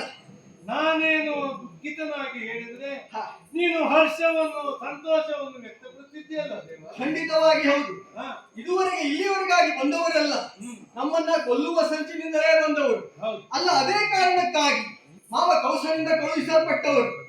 ಆದ್ರೆ ಈ ಕಾಲಕ್ಕೆ ಮಾವ ಕೌಸ ನಮ್ಮನ್ನ ಅವನ ಸ್ಥಾನಕ್ಕೆ ಕರೆಸಿಕೊಳ್ತಾ ಇದ್ದಾನೆ ಅಂತ ಅಂದ್ರೆ ಕಾರಣ ಏನು? ಸ್ವಕ್ಷೇತ್ರೇ ಬಲ ಹೆಚ್ಚು ಎಂಬುದು ಅವನ ಭಾವನೆ. ಆ ರೀತಿಯಾಗಿ ಆತ ತಿಳಿದುಕೊಂಡಿದ್ದಾನೆ. ಆ ದೃಷ್ಟಿಯಲ್ಲಿ ನಮ್ಮನ್ನ ಅಲ್ಲಿಗೆ ಕರೆಸಿಕೊಂಡು ನಮ್ಮನ್ನ ಕೊಲ್ಲಬೇಕು ಎಂಬ ಹಾಗೆ ಯೋಚನೆಯನ್ನು ಮಾಡಿದ್ದಾನೆ. ಆದ್ರೆ ಅಲ್ಲಿ ನಡೆಯುವುದು ಹಾಗಲ್ಲ. ಹ, ಹಬ್ಬಕ್ಕಾಗಿ ಬರುವವರು ನಾವಿಬ್ಬರು, ಹೌದು. ಅಣ್ಣ ಬಲರಾಮ ಮತ್ತು ನಾನು ಕೃಷ್ಣ ಇಬ್ಬರು ಬಂದ ಮೇಲೆ ಅಲ್ಲಿ ನಡೆಯುವ ಹಬ್ಬವನ್ನು ನೋಡಿದ ಮೇಲೆ ಹ, ಅಲ್ಲಿ ಕೊಲ್ಲಲ್ಪಡುವವರು ಯಾರು? ಹ, ಮಾವ ಕೌಸ. ಓಹೋ, ಮಾವ ಕೌಸನ ಅಂತ್ಯ ಬರುವ ಓಹೋ. ಅದು ಬಿಲ್ಲ ಹಬ್ಬ ಅಲ್ಲ, ಮಾವ ಕೌಸನ ಅಂತ್ಯದ ಹಬ್ಬ ಆಗುತ್ತದೆ. ಹಾಗಾಗಿ ಸಂತೋಷದಿಂದ ಕುಳಿತದ್ದು ನಾನು. ಇಷ್ಟು ಕಾಲ ನಾವು ಯಾವ ಕಾಲಕ್ಕಾಗಿ ಕಾದಿದ್ದೆವು, ಹ, ಹ, ಅಲ್ಲ ಮಧುರೈ ಜನ ಯಾವ ಕಾಲಕ್ಕಾಗಿ ಹ, ಇಷ್ಟು ದಿವಸದಿಂದ ಕಾಯ್ತಾ ಇದ್ದಾರೋ ಆ ಕಾಲ ಈಗ ಸನ್ನಿಹಿತವಾಗಿದೆ. ಓಹೋ. ಅಜ್ಜ, ಹಾಗಾಗಿ ಯೋಚನೆ ಮಾಡುವ ಅಗತ್ಯ ಇಲ್ಲ, ಹ, ದುಃಖಿಸಬೇಕಾದ ಅಗತ್ಯ ಇಲ್ಲ. ಹ, ಇಲ್ಲಿಯವರೆಗಾಗಿ ನೀವು ಬಂದದ್ದು ಸಂತೋಷ ಆಯ್ತು. ಇನ್ನು ಬಿಲ್ಲ ಹಬ್ಬ ಯಾವಾಗ? ಚತುರ್ದಶಿಗೆ. ಹೌದು. ಆ ಹಬ್ಬ ಇದುವರೆಗೆ ನಡೆದದ್ದನ್ನು ನಾವು ಕೇಳಲೇ ಇಲ್ಲ. ಹ, ಹಾಗಿರುವಾಗ ಇಲ್ಲದ ಹಬ್ಬವನ್ನು ಅವನನ್ನ ಸೃಷ್ಟಿಸಿಕೊಂಡು ನಮ್ಮನ್ನ ಕರೆಸಿಕೊಳ್ತಾ ಇದ್ದಾನೆ. ಅವ ಹೇಳಿದ್ದು ಕೇವಲ ಕೃಷ್ಣ ಮಾತ್ರ ಬರಲಿ ಅಂತ ಅಲ್ವಲ್ಲ, ಅಣ್ಣ ಬಲರಾಮನು ಒಟ್ಟಿಗೆ ಬರಬೇಕು. ಹೌದು. ಅವನಿಗೆ ದ್ವೇಷಿಗಳಾದವು ನಾವಿಬ್ಬರೂ ಕೂಡ. ಹಾಗಿದ್ರೆ ಅಣ್ಣನನ್ನು ಒಟ್ಟಾಗಿ ಕರೆದುಕೊಂಡು ಬರಬೇಕು. ಅಣ್ಣನಲ್ಲಿ ವಿಷಯವನ್ನ ಹೇಳಿ ಹ, ಮಾತ್ರ ಅಲ್ಲ, ಇಲ್ಲಿಂದ ನಾವಿಬ್ಬರು ಮಧುರೆಗೆ ಹೊರಡುತ್ತೇವೆ ಅಂತ ಅಂದ್ರೆ ಇದುವರೆಗೆ ನಮ್ಮನ್ನ ನೋಡಿಕೊಂಡ ಈ ಗೋಕುಲದ ಎಲ್ಲರೂ ಕೂಡ ಯಾಕೆ ಕೃಷ್ಣ ಹೊರಟಿದ್ದಾನೆ ಎಂಬಂತಹ ಸಂದೇಹಕ್ಕೆ ಒಳಗಾಗ್ತಾರೆ. ಅಷ್ಟಕ್ಕೂ ಕೌಸ ಇರುವ ಜಾಗಕ್ಕೆ ಹೋಗ್ತಾನೆ ಅಂತ ಆದ್ರೆ ಅವರು ಭಯಗೊಳ್ಳುವುದು ಸಹಜ. ಪ್ರೀತಿಯಿಂದ ಇರ್ತಾರೆ. ಹಾಗಾಗಿ ಹ, ಅವರಲ್ಲಿಯೂ ವಿಷಯವನ್ನ ತಿಳಿಸಬೇಕು. ಬಿಲ್ಲ ಹಬ್ಬಕ್ಕಾಗಿ ಅವರನ್ನು ಕರೆಯಬೇಕು. ಆ ಸಿದ್ಧತೆಯಲ್ಲಿ ನಾನಿರ್ತೇನೆ. ಅಣ್ಣನಲ್ಲಿ ವಿಷಯವನ್ನ ಹೇಳ್ತೇನೆ. ನಾಳೆಯ ಬೆಳಿಗ್ಗೆಯ ಸರಿಯಾಗಿ ಇಲ್ಲಿಂದ ಮಧುರೆಗೆ ನಾವು ಪ್ರಯಾಣವನ್ನು ಬೆಳೆಸೋಣ. ಆ ಸಿದ್ಧತೆಯಲ್ಲಿ ನೀನಿರು. ಓ, ಓ, ಇಷ್ಟೆಲ್ಲ ಹಿನ್ನೆಲೆಯಲ್ಲಿ ಉಂಟು. ಹೌದು. ಆದಿತ್ಯಂತೆ ನಿನ್ನ ಈ ಆದರಾದಿತ್ಯವನ್ನ ಮನಸ್ವಿಯಾಗಿ ಸ್ವೀಕರಿಸ್ತೇನೆ. ಇಲ್ಲಿ ಅಣ್ಣ ಬಲರಾಮ, ಅಣ್ಣ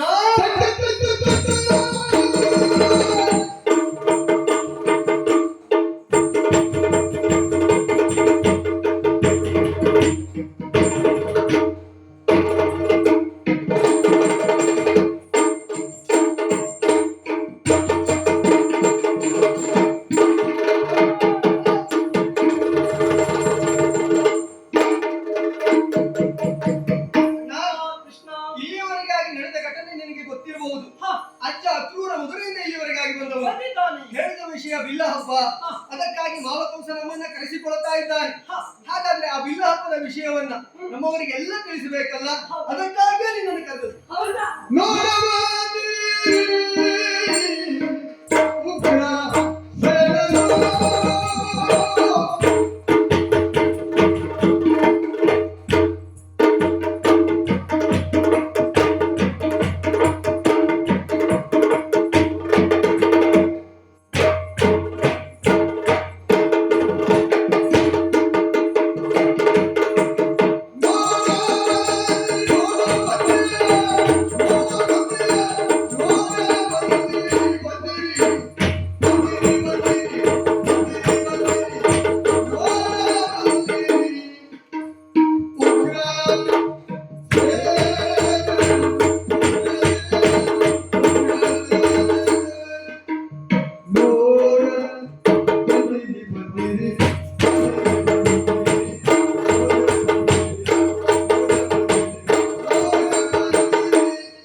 ನಾವಷ್ಟೇ ಹೋದ್ರೆ ಆಗ್ತದ್ಯಾ? ಆಗುವುದಿಲ್ಲ. ನಮ್ಮವರೆಲ್ಲ ಬರಬೇಕು, ಚಂದ್ರವನ್ನ ಮಾಡಬೇಕು. ಯಾವುದೇ ಹೇಳು, ಅಲ್ಲಿ ಅಧಿಕಾರವನ್ನ ಉಗ್ರಸೇನಿಗೆ ಕೊಡುವುದು, ಮಾವನನ್ನ ಕೊಲ್ಲುವುದು, ಆ ಚಂದ ಎಲ್ಲವೂ ನಮ್ಮವರೆಲ್ಲ ನೋಡ್ಬೇಕು. ಹಾಗಾದ್ರೆ ಹೋಗುವ ಸ್ಥಳ ಯಾವುದು ಹೇಳು?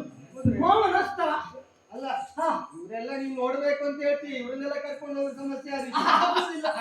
ಹಾಗಾಗಿ ಆ ಮಾವ ಕೌಸಾಯಿ ಬರ ಹೇಳಿದ್ ಯಾರಿಗೆ? ನನಗೆ ಮತ್ತು ನಿನಗೆ ಅಲ್ವಾ? ಹಾಗಾಗಿ ಈ ಕಾಲಕ್ಕೆ ಬಿಲ್ಲ ಹಬ್ಬದ ಕಾರಣಕ್ಕಾಗಿ ನಾವಿಬ್ಬರೇ ಹೋಗುವುದು. ಅಲ್ಲಿ ಮಾವ ಕೌಸ ಅಳಿದ ನಂತರ ಅಜ್ಜ ಉಗ್ರಸೇನನಿಗೆ ಪಟ್ಟವಾಗುತ್ತದೆ. ಆ ಪಟ್ಟಬಂಧ ಮಹೋತ್ಸವಕ್ಕೆ ನಮ್ಮವರೆಲ್ಲರೂ ಬರ್ಲೇಬೇಕು. ಹಾಗಾಗಿ ಈಗ ಬರುವುದು ಬೇಡ, ಅವರು ಈಗ ಇಲ್ಲೇ ಕುಳಿತುಕೊಳ್ಳಿ. ಈಗ ನಾವಿಬ್ಬರೇ ಹೋಗಬೇಕಾದ್ದು ಮಧುರೆಗೆ ಅಲ್ವಾ? ಅಲ್ಲಿಗೆ ಹೋಗ್ತೇವೆ ಅಂತ ಸಿದ್ಧತೆ ಹೇಗೆ?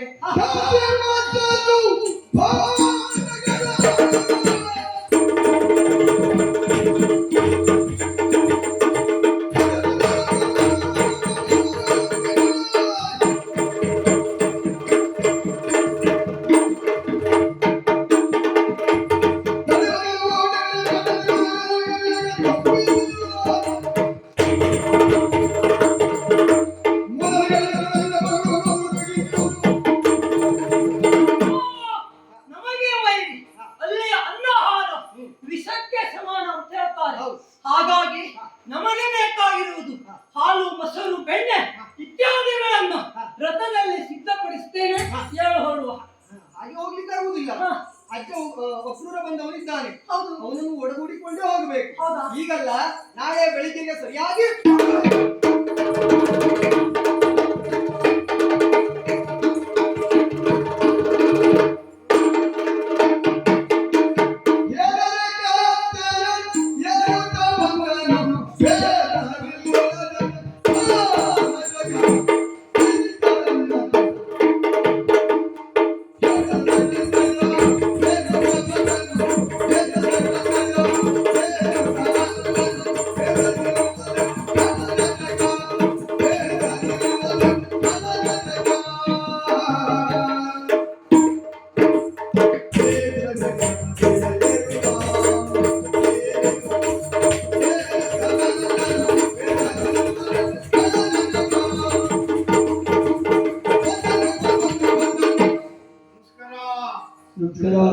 ಪರಿಚಯ ಆಯ್ತಾ? ಪರಿಚಯ ಹೇಳಿ ಗೊತ್ತಾಗ್ತದೆ. ಅಯ್ಯ, ಪರಿಚಯ ಇಲ್ವಾ? ಇಲ್ಲವಾ? ನನ್ನ ಪರಿಚಯ ಪರಿಚಯ ಇಲ್ಲ. ಹೇಳುವಷ್ಟು ದೊಡ್ಡ ಜನ ಯಾರು ಹೋಗ್ಬೇಕು? ಅಯ್ಯೋ, ನಾನು ಬರ್ತೇನೆ ಅಂತ ಎಷ್ಟು ಆಸನ ಖಾಲಿಯಾಗಿದೆ ಅಂದ್ರೆ, ಅಷ್ಟು ದೊಡ್ಡ ಜನ ನಾನು. ಎಷ್ಟು ದೊಡ್ಡ ಜನ? ಅಂದ್ರೆ ನನ್ನ ಹೆದರಿಕೆಯಿಂದಲೇ ಆಸನವನ್ನೆಲ್ಲ ಖಾಲಿ ಮಾಡಿದ್ದೇನೆ. ಅಷ್ಟು ದೊಡ್ಡ ಜನ ಸ್ವಾಮಿ ನಾವು. ಈ ದೊಡ್ಡ ಜನ ಬರೋರೆಲ್ಲ ಆಸನ ಕಾರ್ಯ ಮಾಡಿಕೊಂಡೇ ಕೂತ್ಕೊಳ್ತಾರೆ. ಹೆದರಿ ಓಡಿ ಹೋಗ್ತಾರೆ. ಅಂದ್ರೆ ಏಸಿ ಜೋಳಾಗುತ್ತೆ ದೊಡ್ಡ ಜನ ಬಂದರೆ.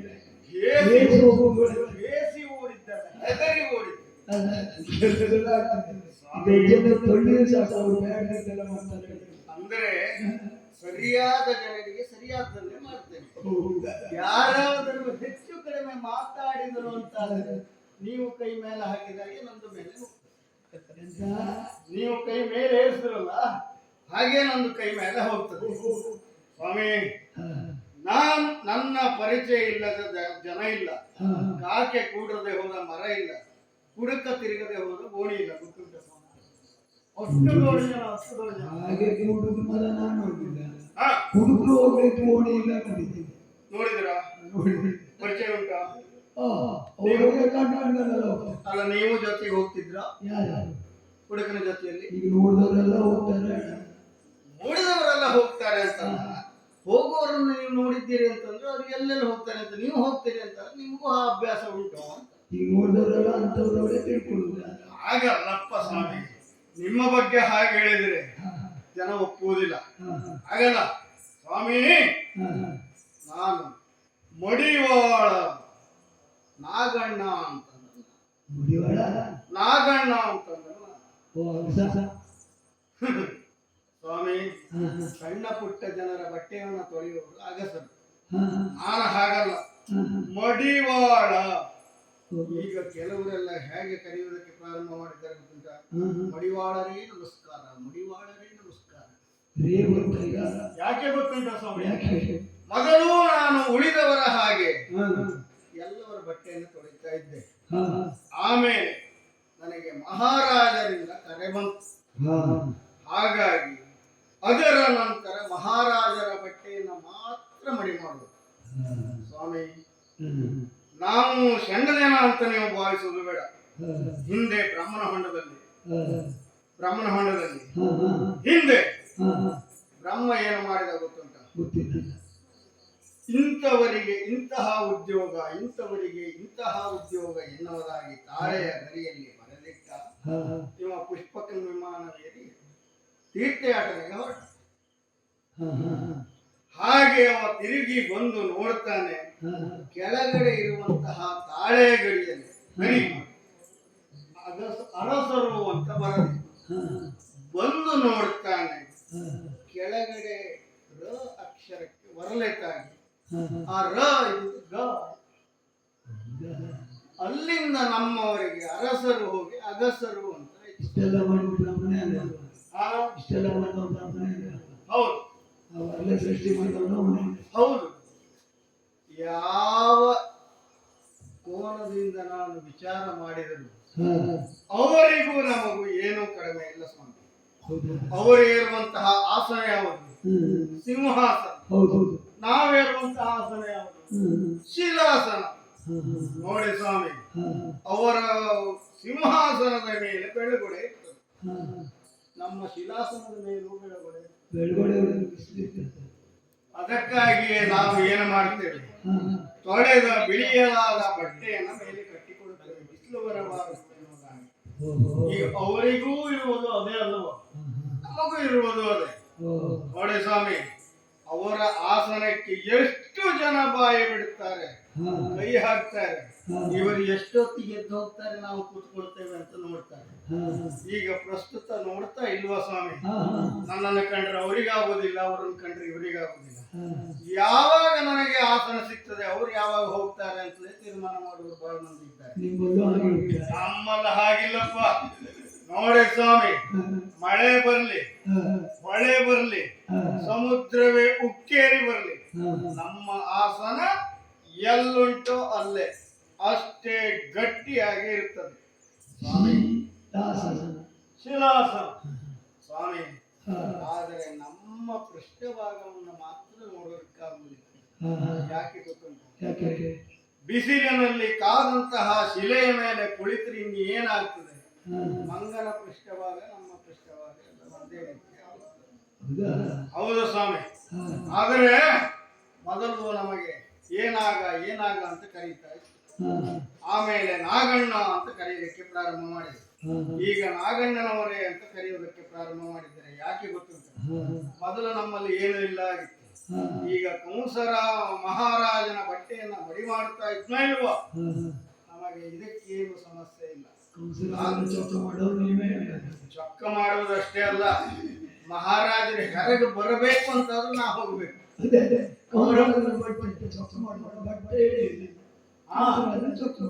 ಹಾಗೆ ಅವರು ಸಭೆಗೆ ಸಿಂಹಾಸನವನ್ನ ಏರಬೇಕು, ಹಾ. ಸಭೆಯ ಕಲಾಪವನ್ನು ನಡೆಸಬೇಕು ಅಂತಾದ್ರೆ ಹಾ.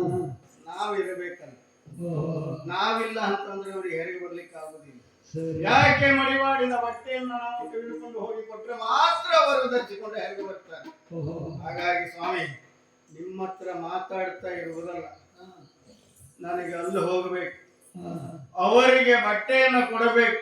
ಹೌದು. ಹಾಗಾಗಿ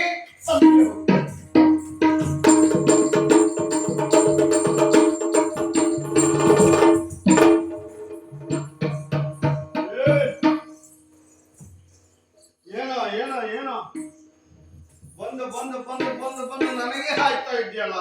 ನಿನಗೆ ಕಣ್ ಕಾಣೋದಿಲ್ಲ.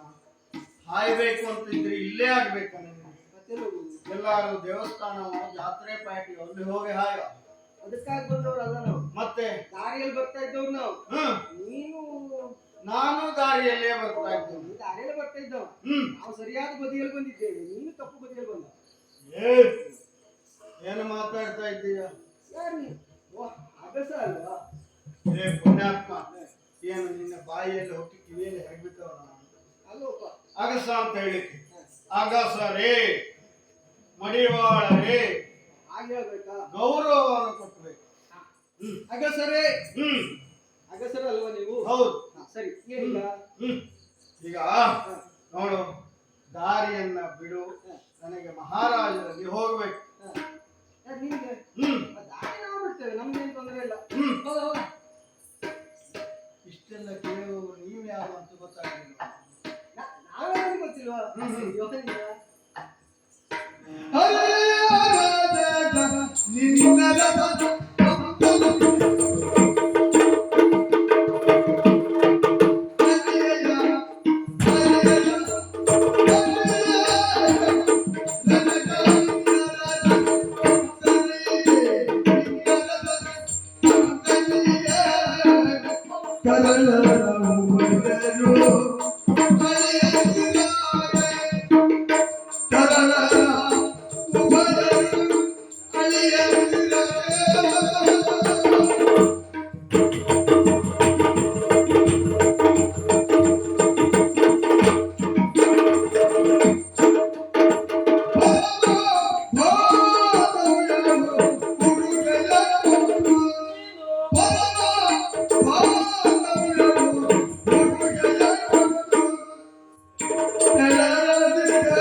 ಕಂಸ ಮಹಾರಾಜ.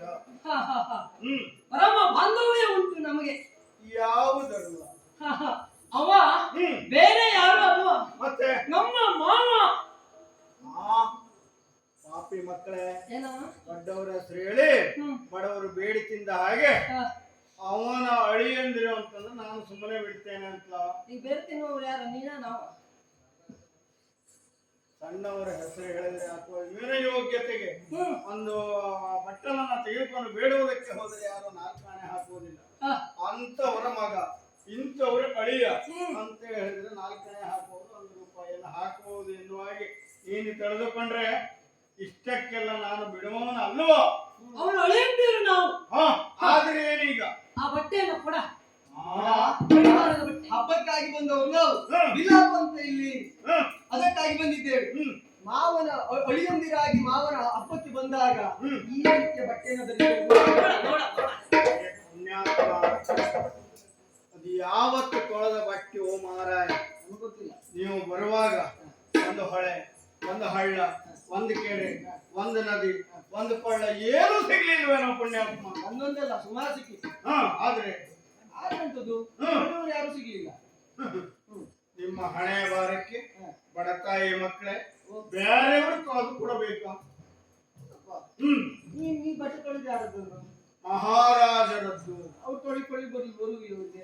ಅವರೆಲ್ಲ ಹಾಗಲ್ಲ, ಅವರ ಯೋಗ್ಯತೆಗೆ ಅನುಸಾರವಾಗಿ ಒಂದೊಂದು ಕೆಲಸವನ್ನ ಒಬ್ಬೊಬ್ರು ಮಾಡುವವರು ಇರ್ತಾರೆ. ಕಂಸರಾಯರ ಅಳಿಯಂದಿರಾದ ನಮ್ಮ ಯೋಗ್ಯತೆ ಅನುಸಾರವಾಗಿ ಬಟ್ಟೆ ತೊಳೆದುಕೊಳ್ಳಿ ಜನ ಬೇಕು ನಮ್ಗೆ. ಜನ ಅಲ್ಲ, ಈ ಬಟ್ಟೆ ಕೊಡುವುದಲ್ಲ, ಇದೆಲ್ಲ ಸಾಮಾನ್ಯರು ಉಡುವಂತಹ ಬಟ್ಟೆ ಅಂತ ತಿಳಿದ್ಯಾ ನೀನು?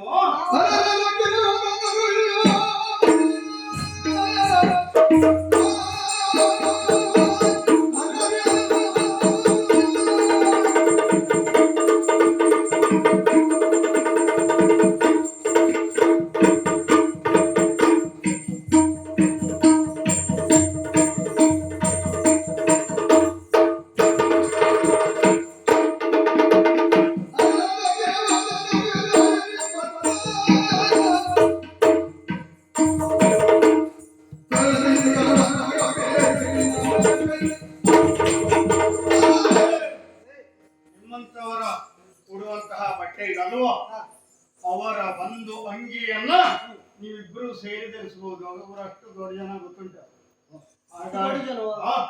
ಹಾಗಾಗಿ ಅದಕ್ಕೆ ಏನ್ ವ್ಯವಸ್ಥೆ ಬೇಕು ನಾವು ಮಾಡಿಕೊಡ್ತೀವಿ, ಅದೆಲ್ಲ ತೊಂದ್ರೆ ಇಲ್ಲ. ಹೊಲಿದುಕೊಳ್ತೀರಾ? ನಾವು ಮಾಡಿಕೊಡ್ತೇವೆ. ಹೊಲಿದುಕೊಳ್ಳುವುದ, ಕಟ್ಟಿಕೊಳ್ಳುವುದ ನಿಮ್ಮ ಹಣೆಯ ಬರಹಕ್ಕೆ ಅವರ ಬಟ್ಟೆಯನ್ನು ಉಡುವಂತಹ ಯೋಗ್ಯತೆ ಇಲ್ಲ. ಹಾಗಾಗಿ ಈ ಬಟ್ಟೆಯನ್ನ ಕೊಡುವುದಿಲ್ಲ. ಸುಮ್ಮನೆ ನೀವು ಹೋದ್ರೆ ನಿಮ್ಮ ಪ್ರಾಣ ಉಳಿತದೆ. ಇಲ್ಲದೆ ನುಸಿಯನ್ನು ಹೊಸಕ್ಕೆ ಹಾಕ್ತದೆ. ನೀನು ಹಾ, ನಮ್ಮ ಅಣ್ಣ ಬೇಡ, ನಮ್ಗೆ ಬೇಡ ಕೊಡಿಸೋದು. ಕೊಡ್ತೀಯ ಹೇಗೆ? ಒಳ್ಳೆ ಮಾತು ನಿಂತ್ಕೊಡು. ಬಟ್ಟೆ ಕೊಡುವುದಿಲ್ಲ, ಪೆಟ್ಟು ಬಟ್ಟೆ ಕೊಡುವುದಿಲ್ಲ, ಪೆಟ್ಟು ಬಟ್ಟೆ ಕೊಡುವುದಿಲ್ಲ. ಪೆಟ್ಟು ತಿಂತೀನಿ ನೀನೀಗ. ಸುಮ್ಮನೆ ಬದಿಗೆ ಹೋದ್ರೆ ಒಳಿತು. ಬಿಡ ಬಿಡ. ಓಯ್ ಭಾಗವತರೆ, ಅಷ್ಟು ಬರಗಾಲ ಬಿದ್ದ ಯಾರಿಗೆ ನಿಮಗೆ ನನ್ನ ಗಂಟಿಗೆ ಕೈ ಹಾಕಬಹುದು. ನಿನ್ನಿಗೆ ತಕ್ಕ ನ್ಯಾಯ ಅಂತ ಮಾಡುವುದಲ್ಲ. ಅಂದ್ರೆ ನನ್ನ ಬಟ್ಟೆ ಗಂಟಿಗೆ ಕಣ್ಣು ಹಾಕೋದು. ಓ, ನಿನ್ನ ಬಟ್ಟೆ ಕೊಟ್ಟು ನಾನು ಬೇಕಲ್ಲ? ಏನ್ ನಿನ್ನ ಬಟ್ಟೆ ನಿನ್ನಂತ ಮಹಾರಾಜರ ಬಟ್ಟೆ ಎಲ್ಲ ಮುಟ್ಟುವುದಿಲ್ಲ. ನನ್ನ ಬಟ್ಟೆ ಅಲ್ಲ, ನಮ್ಮ ಯಜಮಾನರ ಬಟ್ಟೆ. ಅವ್ರ ಅಗತ್ಯವು ನನಗಿಲ್ಲ. ಏನು ಹಾಗಾದ್ರೆ ನೀವು ತಗೊಳ್ಳಿ. ತಗೊಂಡಿಲ್ಲ. ನೀವು ತಗೊಂಡಿಲ್ಲ. ತಗೊಂಡಿಲ್ಲ. ಅವ್ರ ಅಗತ್ಯವು ತಗೊಂಡಿಲ್ಲ ಅಂತ ಆದ್ರೆ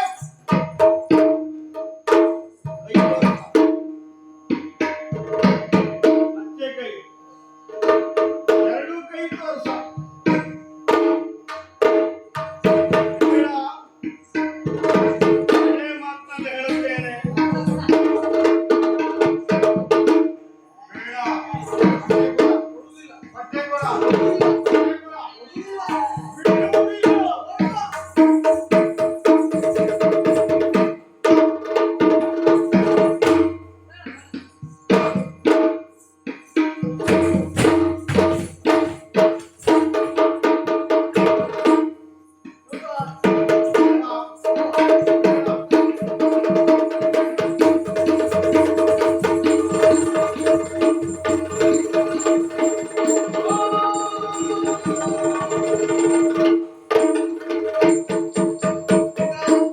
ರಜತನನ್ನ ಕೊಂದದ್ದಾಯ್ತು, ಮತ್ತೆ ತಡ ಮಾಡುವುದಲ್ಲ, ನೇರವಾಗಿ ಶತ್ರು.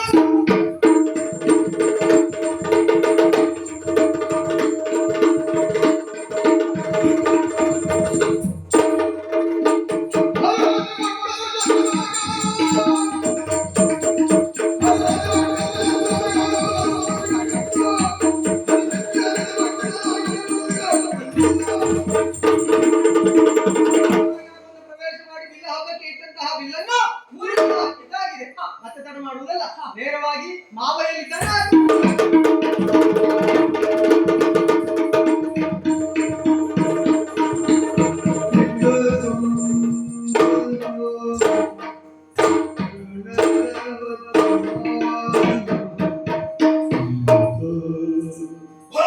ಕೃಷ್ಣನನ್ನು ಕರೆತರುವುದಕ್ಕಾಗಿ ಅಕ್ರೂರನನ್ನು ಕಳೆದುಕೊಟ್ಟಿದ್ದೇನೆ.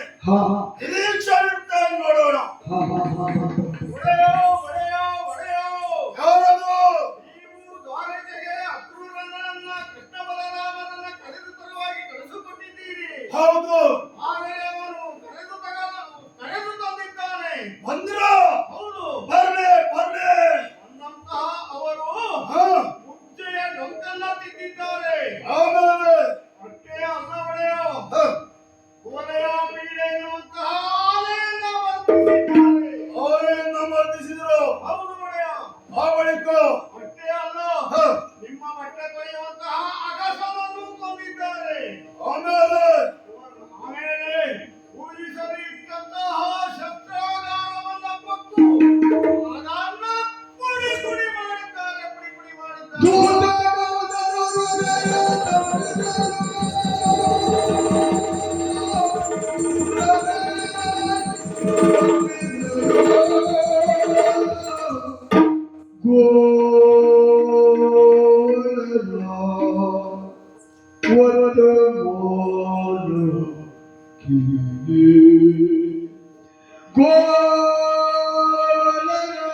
ಚಿತ್ತದಲ್ಲಿ ಕೊಡುವಂದು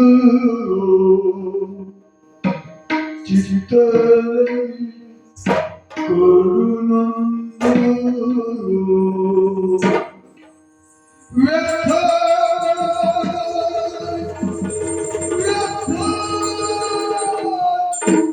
ಬರಿದಿದೆ ಹಾಗೆ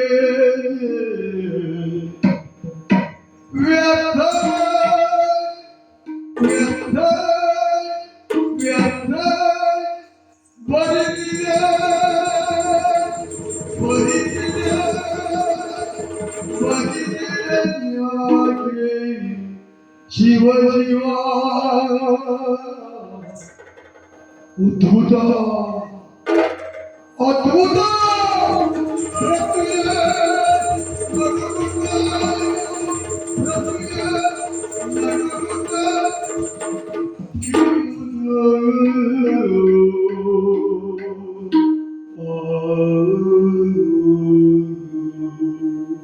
ಏನು ಆಶ್ಚರ್ಯ!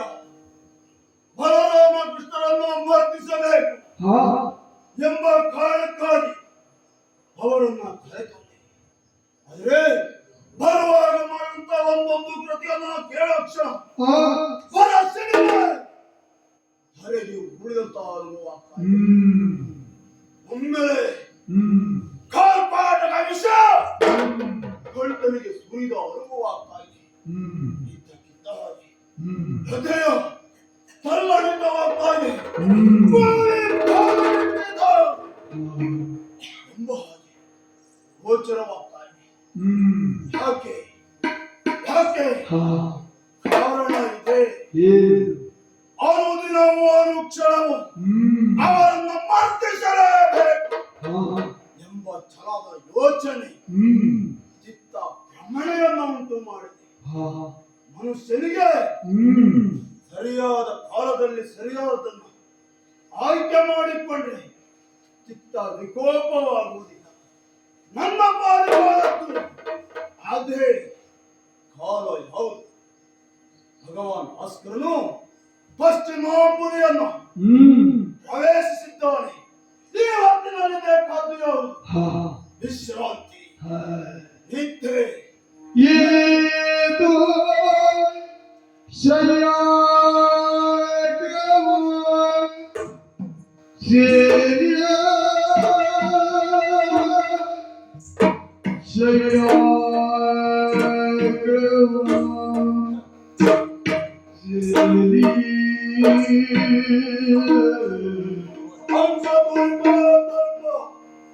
ಸಿದ್ಧವಾಗಿದೆ.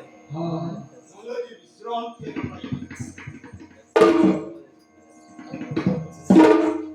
ಬಹಳಷ್ಟು ದಿನವೇ ಕಳೆದು ಹೋಯಿತು. ಈ ತತ್ವದ ಮೇಲೆ ಮಲಗದೆ ಕಾರಣ ಆ ಯೋಚನೆ ಅದನ್ನ ಬದಿಗಿಟ್ಟು ವಿಶ್ರಾಂತಿಯನ್ನು ಪಡೆಯುತ್ತೆ.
Yeah.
ಏನು ಆಶ್ಚರ್ಯ! ನಿಶ್ಚಿಂತೆಯಿಂದ ಮಲಗಬೇಕು, ವಿಶ್ರಾಂತಿಯನ್ನು ಪಡೆಯಬೇಕು ನಿಮ್ಮ ಕಾರಣಕ್ಕಾಗಿ ಹಂತ ತೋರಿಕೋ ತತ್ವದಲ್ಲಿ ಮಲಗಿದ್ರೆ ಮೂರುಳ್ಳಿನ ಹಾಸಿಗೆ ಮಲಗಿದಂತ ಅನುಭವ ನನ್ನ ಪಾದ ಆಗ್ತಾ ಇದೆ. ಕಣ್ಣು ಮುಚ್ಚಿದ ಅಕ್ಷರ ನನಗೆ ಏನನ್ನು ನೋಡ್ತಾ ಇದ್ದೇನೆ, ಏನನ್ನು ಕಾಣ್ತಾ ಇದ್ದೇನೆ, ಏನಾಗುತ್ತಾ ಇದೆ ಎನ್ನುವುದೇ ಅರ್ಥವಾಗುತ್ತಾ ಇಲ್ಲ. ಕ್ಷಣದಿಂದ ಕ್ಷಣ ಕ್ಷಣಕ್ಕೂ ಆಗುತ್ತಿರುವಂತ ಬದಲಾವಣೆಗಳನ್ನು ನೋಡಿದ್ರೆ ಅಯ್ಯೋ ನೆತ್ತಿಗೆ ತೈಲವ ಒತ್ತುತ್ತ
ಅದಲ್ಲದೆ ಹೋದ್ರೆ ನನ್ನ ನೆತ್ತಿಗೆ ನಾನೇ ತೈಲವನ್ನು ಲೇಪಿಸಿಕೊಂಡು ದಕ್ಷಿಣಾದಿ ಮುಖ ಮರಳದೆ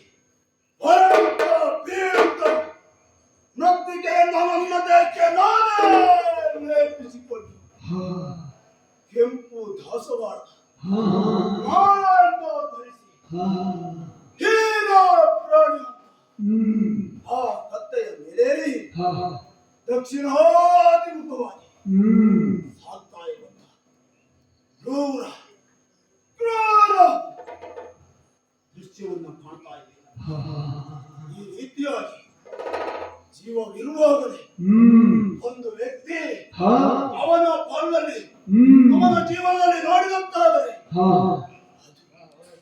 ಅಪಶಕುನ.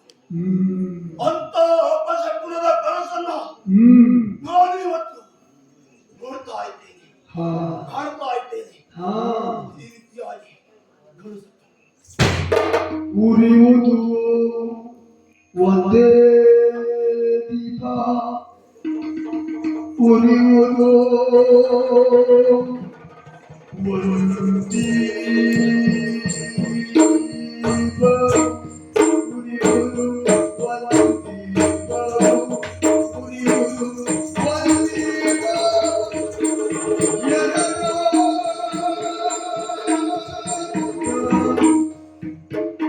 ಉರಿಯುವುದು ಒಂದೇ ದೀಪ ಒಂದೇ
ಕನಸಿನ ಒಂದೊಂದೇ ಪರಿಗಳನ್ನು ಯೋಚಿಸುತ್ತಾ ನೆನಪಾಗುತ್ತಾ ಹತ್ತ ಹಿತ್ತ ಕಣ್ಣರಿಸಿಬಿಡಿದ್ರೆ ಕಾಲಕಲೆಯ ಮಧ್ಯದಲ್ಲಿ ಇದ್ದಕ್ಕಿದ್ದ ಹಾಗೆ ಒಂದೇ ಒಂದು ಹೊಂಬಾಳ ದೇವಿಗೆ ಉರಿಯುವುದಕ್ಕೆ ಪ್ರಾರಂಭವಾಯಿತು. ದೇವಿಗೆ ಉರಿಯುತ್ತಾ ಇದೆ ಎನ್ನುವುದಾಗಿ ದೃಷ್ಟಿ ಮಾಡಿದ್ರೆ ಎರಡಾಗುತ್ತಾ ಇದೆ, ಮೂರಾಗುತ್ತಾ ಇದೆ, ನಾಲ್ಕಾಗುತ್ತಾ ಇದೆ.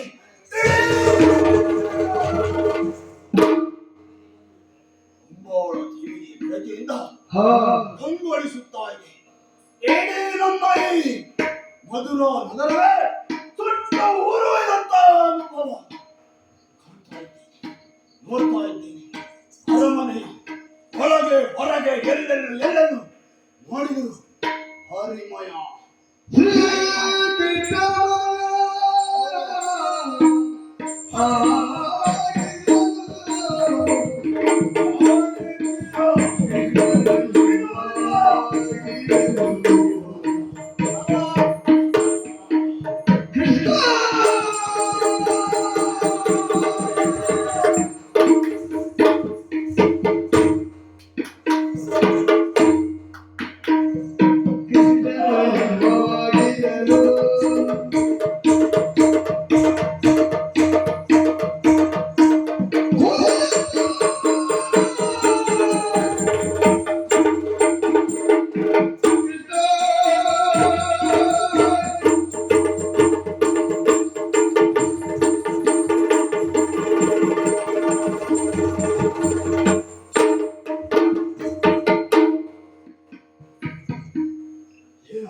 ಏನು ಆಶ್ಚರ್ಯ ಕಾಣುತ್ತಿರುವ ಆ ಕೃಷ್ಣನನ್ನು ಹಿಡಿದು ಬರದೆ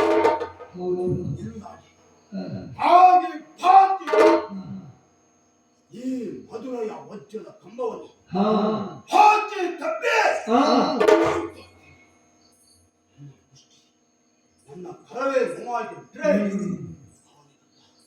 ಆ ಕಡೆ ಇದ್ದಾನೆ ಎಂಬಾಗಿ ಭಾವಿಸಿ ಅಲ್ಲಿ ಹೋಗಿದ್ದೀನಿ. ಹಾ ಹಾ ಕಂಬ ಅಲ್ಲ, ಅದು ನಮ್ಮ ಮಧುರಾಯ ರೂಪಸ್ಥ. ಹೀಗೆ ಎಲ್ಲೆಲ್ಲೂ ಕೃಷ್ಣಮಯ.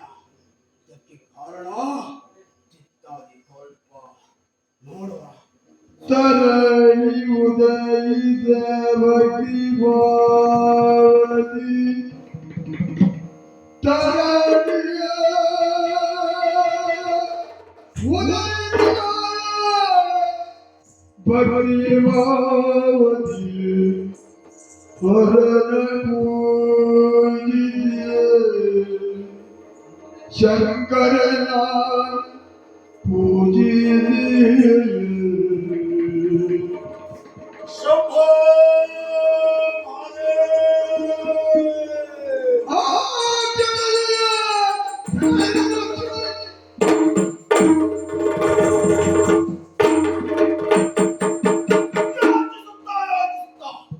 ಭಗವಾನ್ ಭಾಸ್ಕರನು ಪೂರ್ವಾತ್ಮದಿಂದ ಉದಯಿಸುತ್ತಾ ಇದ್ದಾನೆ.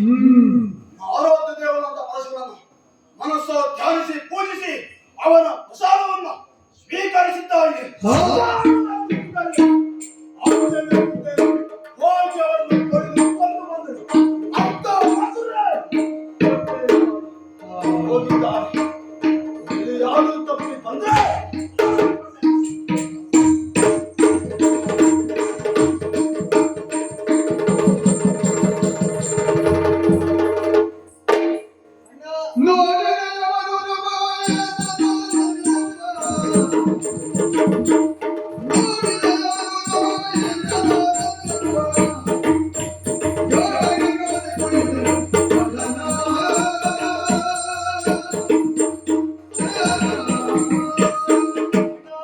ಅರಮನೆಯನ್ನು ಪ್ರವೇಶಿಸಿದ್ದೇವೆ.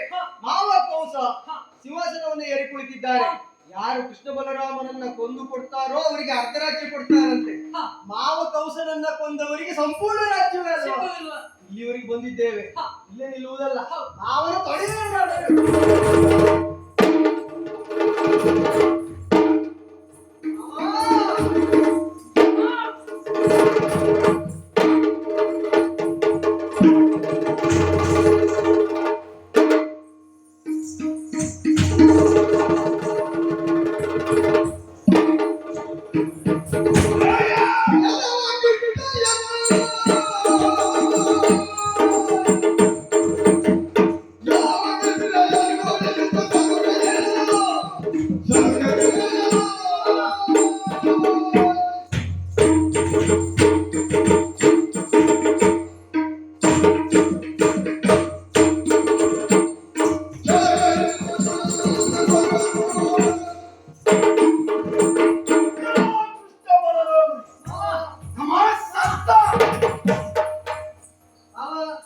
ಮಾವ ಸತ್ತ. ಯಾವಾಗ? ನೀನು ಹುಟ್ಟಿದ ಒಂದು ಗಳಿಗೆಲ್ಲ ಸತ್ತ. ಇದ್ಯಾವುದು? ಏಯ್, ಯಾರು? ಇದು ನಮ್ಮ ಮಾವನ ಪೇತ ಅಂತ ಭಾಷೆ. ಹೌದಾ? ಏಯ್, ಹಬ್ಬದ ಕಾಲದ ಪ್ರೇತವ? ಪೇತ ಆತ್ಮನೇ ಮಾಡ್ತೇನೆ. ಏಯ್ ಮಾವ, ಕೃಷ್ಣ, ಓ, ಏನ ಸಾವಿಗೆ ಮಾವ ಏನನ್ನ ಸಡುವೆ ಬಾರು.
ಇನ್ನು ಯೋಚನೆ ಬೇಡ. ಹೌದಾ ಯಾಕೆ ಮಾವ ದೂರದ್ದು ಮಾತಾಡ. ಇಲ್ಲಿ ಕುಲದಿಂದ ಮದುವೆಯವರೆಗೆ ಆಗಿ ಬಂದಿದ್ದೇವೆ. ಬಂದದ್ದು ಯಾಕೆ ಕೇಳು? ನಿನ್ನೊಟ್ಟಿಗೆ ಕುಳಿತುಕೊಳ್ಳಬೇಕು, ನಿನ್ನೊಟ್ಟಿಗೆ ಮಾತಾಡಬೇಕು ಅಂತ. ಹೀಗೆ ಬಂದ ನಮ್ಮಲ್ಲಿ ಸಿಟ್ಟನ್ನ ಕಾಣಿಸ್ತಾ ಇದ್ದೀಯ. ಯಾಕೆ ಮಾವ ಸಿಟ್ಟು?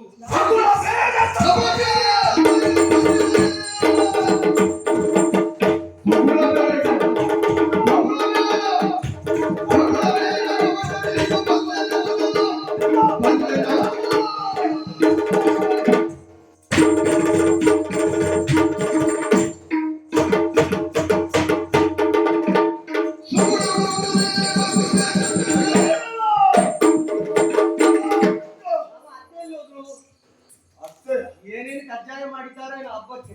ಬಾ ಕುಳಿತುಕೊಳ್ಳು, ಊಟ ಮಾಡುವ. ಕಜ್ಜಾಯ ಹಬ್ಬಕ್ಕಲ್ಲ, ವಜ್ಜಕ್ಕೆ ಮಾಡ್ಬೇಕಿದೆ. ಯಾರು ಯಾರು ಆಮೇಲೆ ಹೇಳಿ.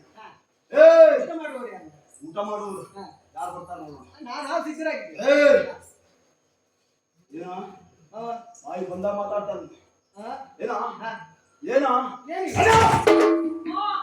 ಏನು ಏನು ಒಳ್ಳೆ ನಯವಾದಿ. ಕೆಂಪು ಮಾಡಿಕೊಳ್ಳುವುದು ಕಣ್ಣು ಕೆಂಪಾಗುವುದಲ್ಲ, ಇಡೀ ಮುಯ್ಯಲು ಉಳಿತಾವ. ಹೌದಾ? ಮುಯ್ಯಲು ಬೀತಾವ. ತಣ್ಣೀರು ಸ್ನಾನ ಮಾಡ್ಬೇಕು. ತಣ್ಣೀರಲ್ಲ, ನೀನು ಯಾವ ಕ್ಷಣದಲ್ಲಿ ಭೂಮಿ ಕಾಲಿಟ್ಟಿಯೋ ಆ ಕ್ಷಣದಿಂದ ಈ ಉಳಿ ಕಡಿಮೆ ಆಗಲಿಲ್ಲ. ಹೌದಾ? ಹೌದು. ಕ್ಷಣದಿಂದ ಕ್ಷಣಕ್ಕೆ ಪಾಪ. ಹೌದು. ಕಾರಣ ವಾತಾವರಣ ಆಗುವುದು. ವಾತಾವರಣ ಅಲ್ಲ, ನಿನ್ನ ಪ್ರಕೋಪ, ನಿನ್ನ ವಿಕೋಪ, ನಿನ್ನಂತ ಪಾಪಿಯ ಜನನ ಪ್ರಿಯಕ್ಕೆ ಕಾರಣ. ಹುಟ್ಟಿದೆಯಲ್ಲ ನಮ್ಮವಳ ಅಂತ ಆ ಪುತನೆಯನ್ನು ಯಾಕೆ ಬಂದೆ?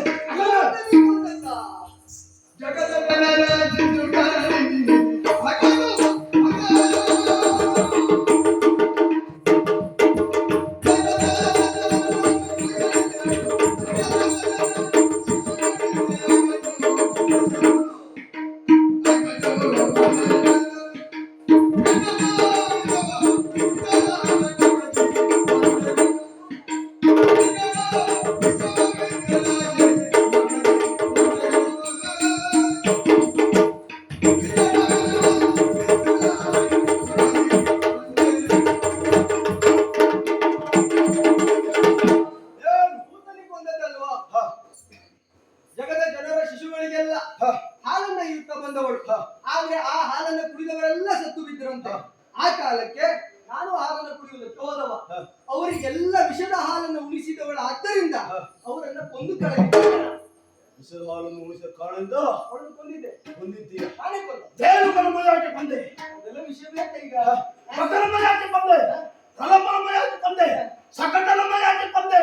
ಅಚ್ಚಕ್ಕೆ ರಾಜರಜಕ ಇದ್ದ ಒಬ್ಬವ, ಅವನನ್ನ ಹಾಕೊಂಡೆ. ಎಲ್ಲರನ್ನೂ ಕೊಂದವ ನಾನೇ. ಎಲ್ಲರನ್ನು ಕೊಂದವ ನೀನು. ನಾನೇ.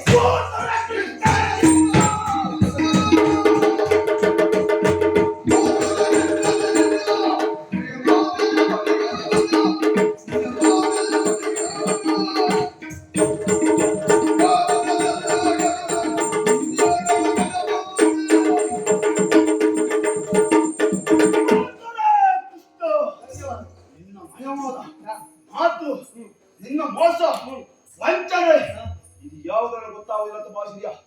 ಒಂದೆಲ್ಲ ಇಲ್ಲಿಗೆ ಆ ಪೂಜಿಸಿದಂತ ಧನುಸನ್ನ ಮುರಿದಿಯಲ್ಲ, ಅದನ್ನು ಯಾಕೆ ಪೂಜೆಗಾದ್ರೂ ಒಂದು ಒಳ್ಳೆ ಧನಸ್ಸು ಇಡುವುದು ಬೇಡವ?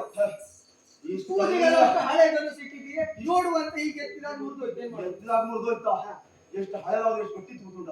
ಅದೇ ಯಾವಾಗಲೂ ಪೂಜೆಗೆ ಮಾತ್ರ ಇಡುವುದನ್ನು. ಕಾಪಿ ಬದಲಿ ಮಣ್ಕಾಲ್ ನೀರು ನೋಡಿದ್ಯಾ? ಮುಂದಿನ ಸಲ ಹೊಸ ಹೊಸ ಧನಸ್ಸನ್ನು ಮಾಡಿದ್ರೆ ಆಯ್ತು. ಹೊಸ ಧನುಸು ಮಾಡುವುದಾ? ನಾವು ಮಾಡ್ತೇವೆ. ಎತ್ತು ಬರದೇ ಮಾಡ್ತೇನೆ. ಒಂದೆಲ್ಲ ನಿನ್ನನ್ನು ಇಲ್ಲಿಗೆ, ನಿನ್ನನ್ನು ಯಮನ ಕೊಡ್ತೇನೆ. ಇಲ್ಲ ನಿನ್ನ ಮಾತಾಡ್ಬಿಟ್ಟ ನಡ್ತೇನೆ. ಯಾಕೆ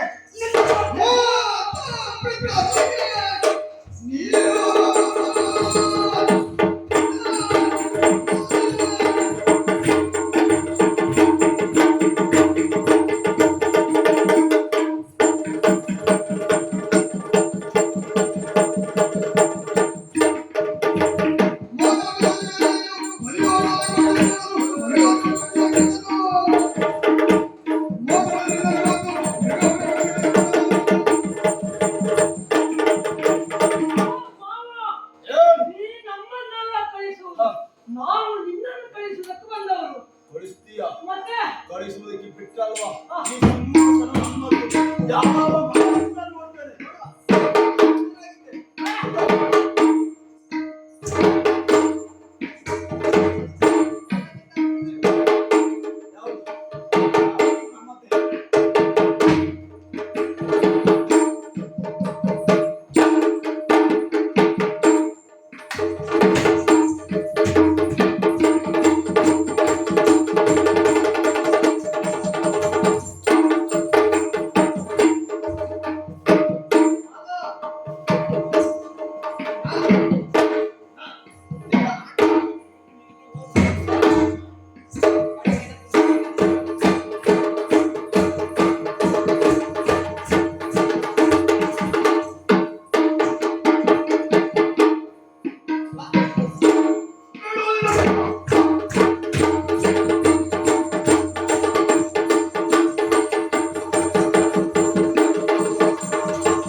ಜಯವೆಂದ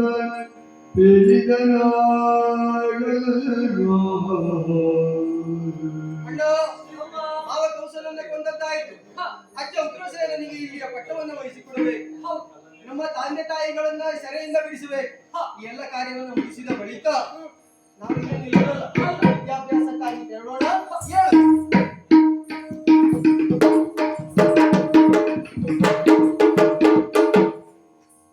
ಸರ್ವರಿಗೂ ನಮಸ್ಕಾರ. ಇಲ್ಲಿಯವರೆಗೆ ಶಾಂತ ರೀತಿಯಿಂದ ಇದ್ದಷ್ಟು ಜನ ಕುಳಿತಿದ್ದಾರೆ, ಬಹಳಷ್ಟು ಜನ ಹೋಗಿದ್ದಾರೆ. ಎಲ್ಲರಿಗೂ ಧನ್ಯವಾದ. ಮತ್ತೆ ಇಲ್ಲಿ ಆಟ ಆಗಲಿಕ್ಕೆ ಸಂತೋಷ್ ಹೆಗಡೆಯವರು, ಜನಾರ್ದನ್ ಹೆಗಡೆಯವರು, ಪ್ರಶಾಂತ್ ಪಟೇಲ್ ಎಲ್ಲರೂ ಕಾರಣರಾಗಿದ್ದಾರೆ. ಹಾಗೂ ದೇವಸ್ಥಾನದ ಕಮಿಟಿಯವರಿಗೂ, ಊರ ನಾಗರಿಕರಿಗೂ ಹಾಗೂ ಬಂದಂತಹ ಕಲಾವಿದರಿಗೂ ಎಲ್ಲರಿಗೂ ಧನ್ಯವಾದವನ್ನು ಹೇಳ್ತಾ ನಮ್ಮೆಲ್ಲಕ್ಕೆ ಅಪ್ಪಣೆಯನ್ನು ಕೇಳ್ತಾ ಇದ್ದೀನಿ.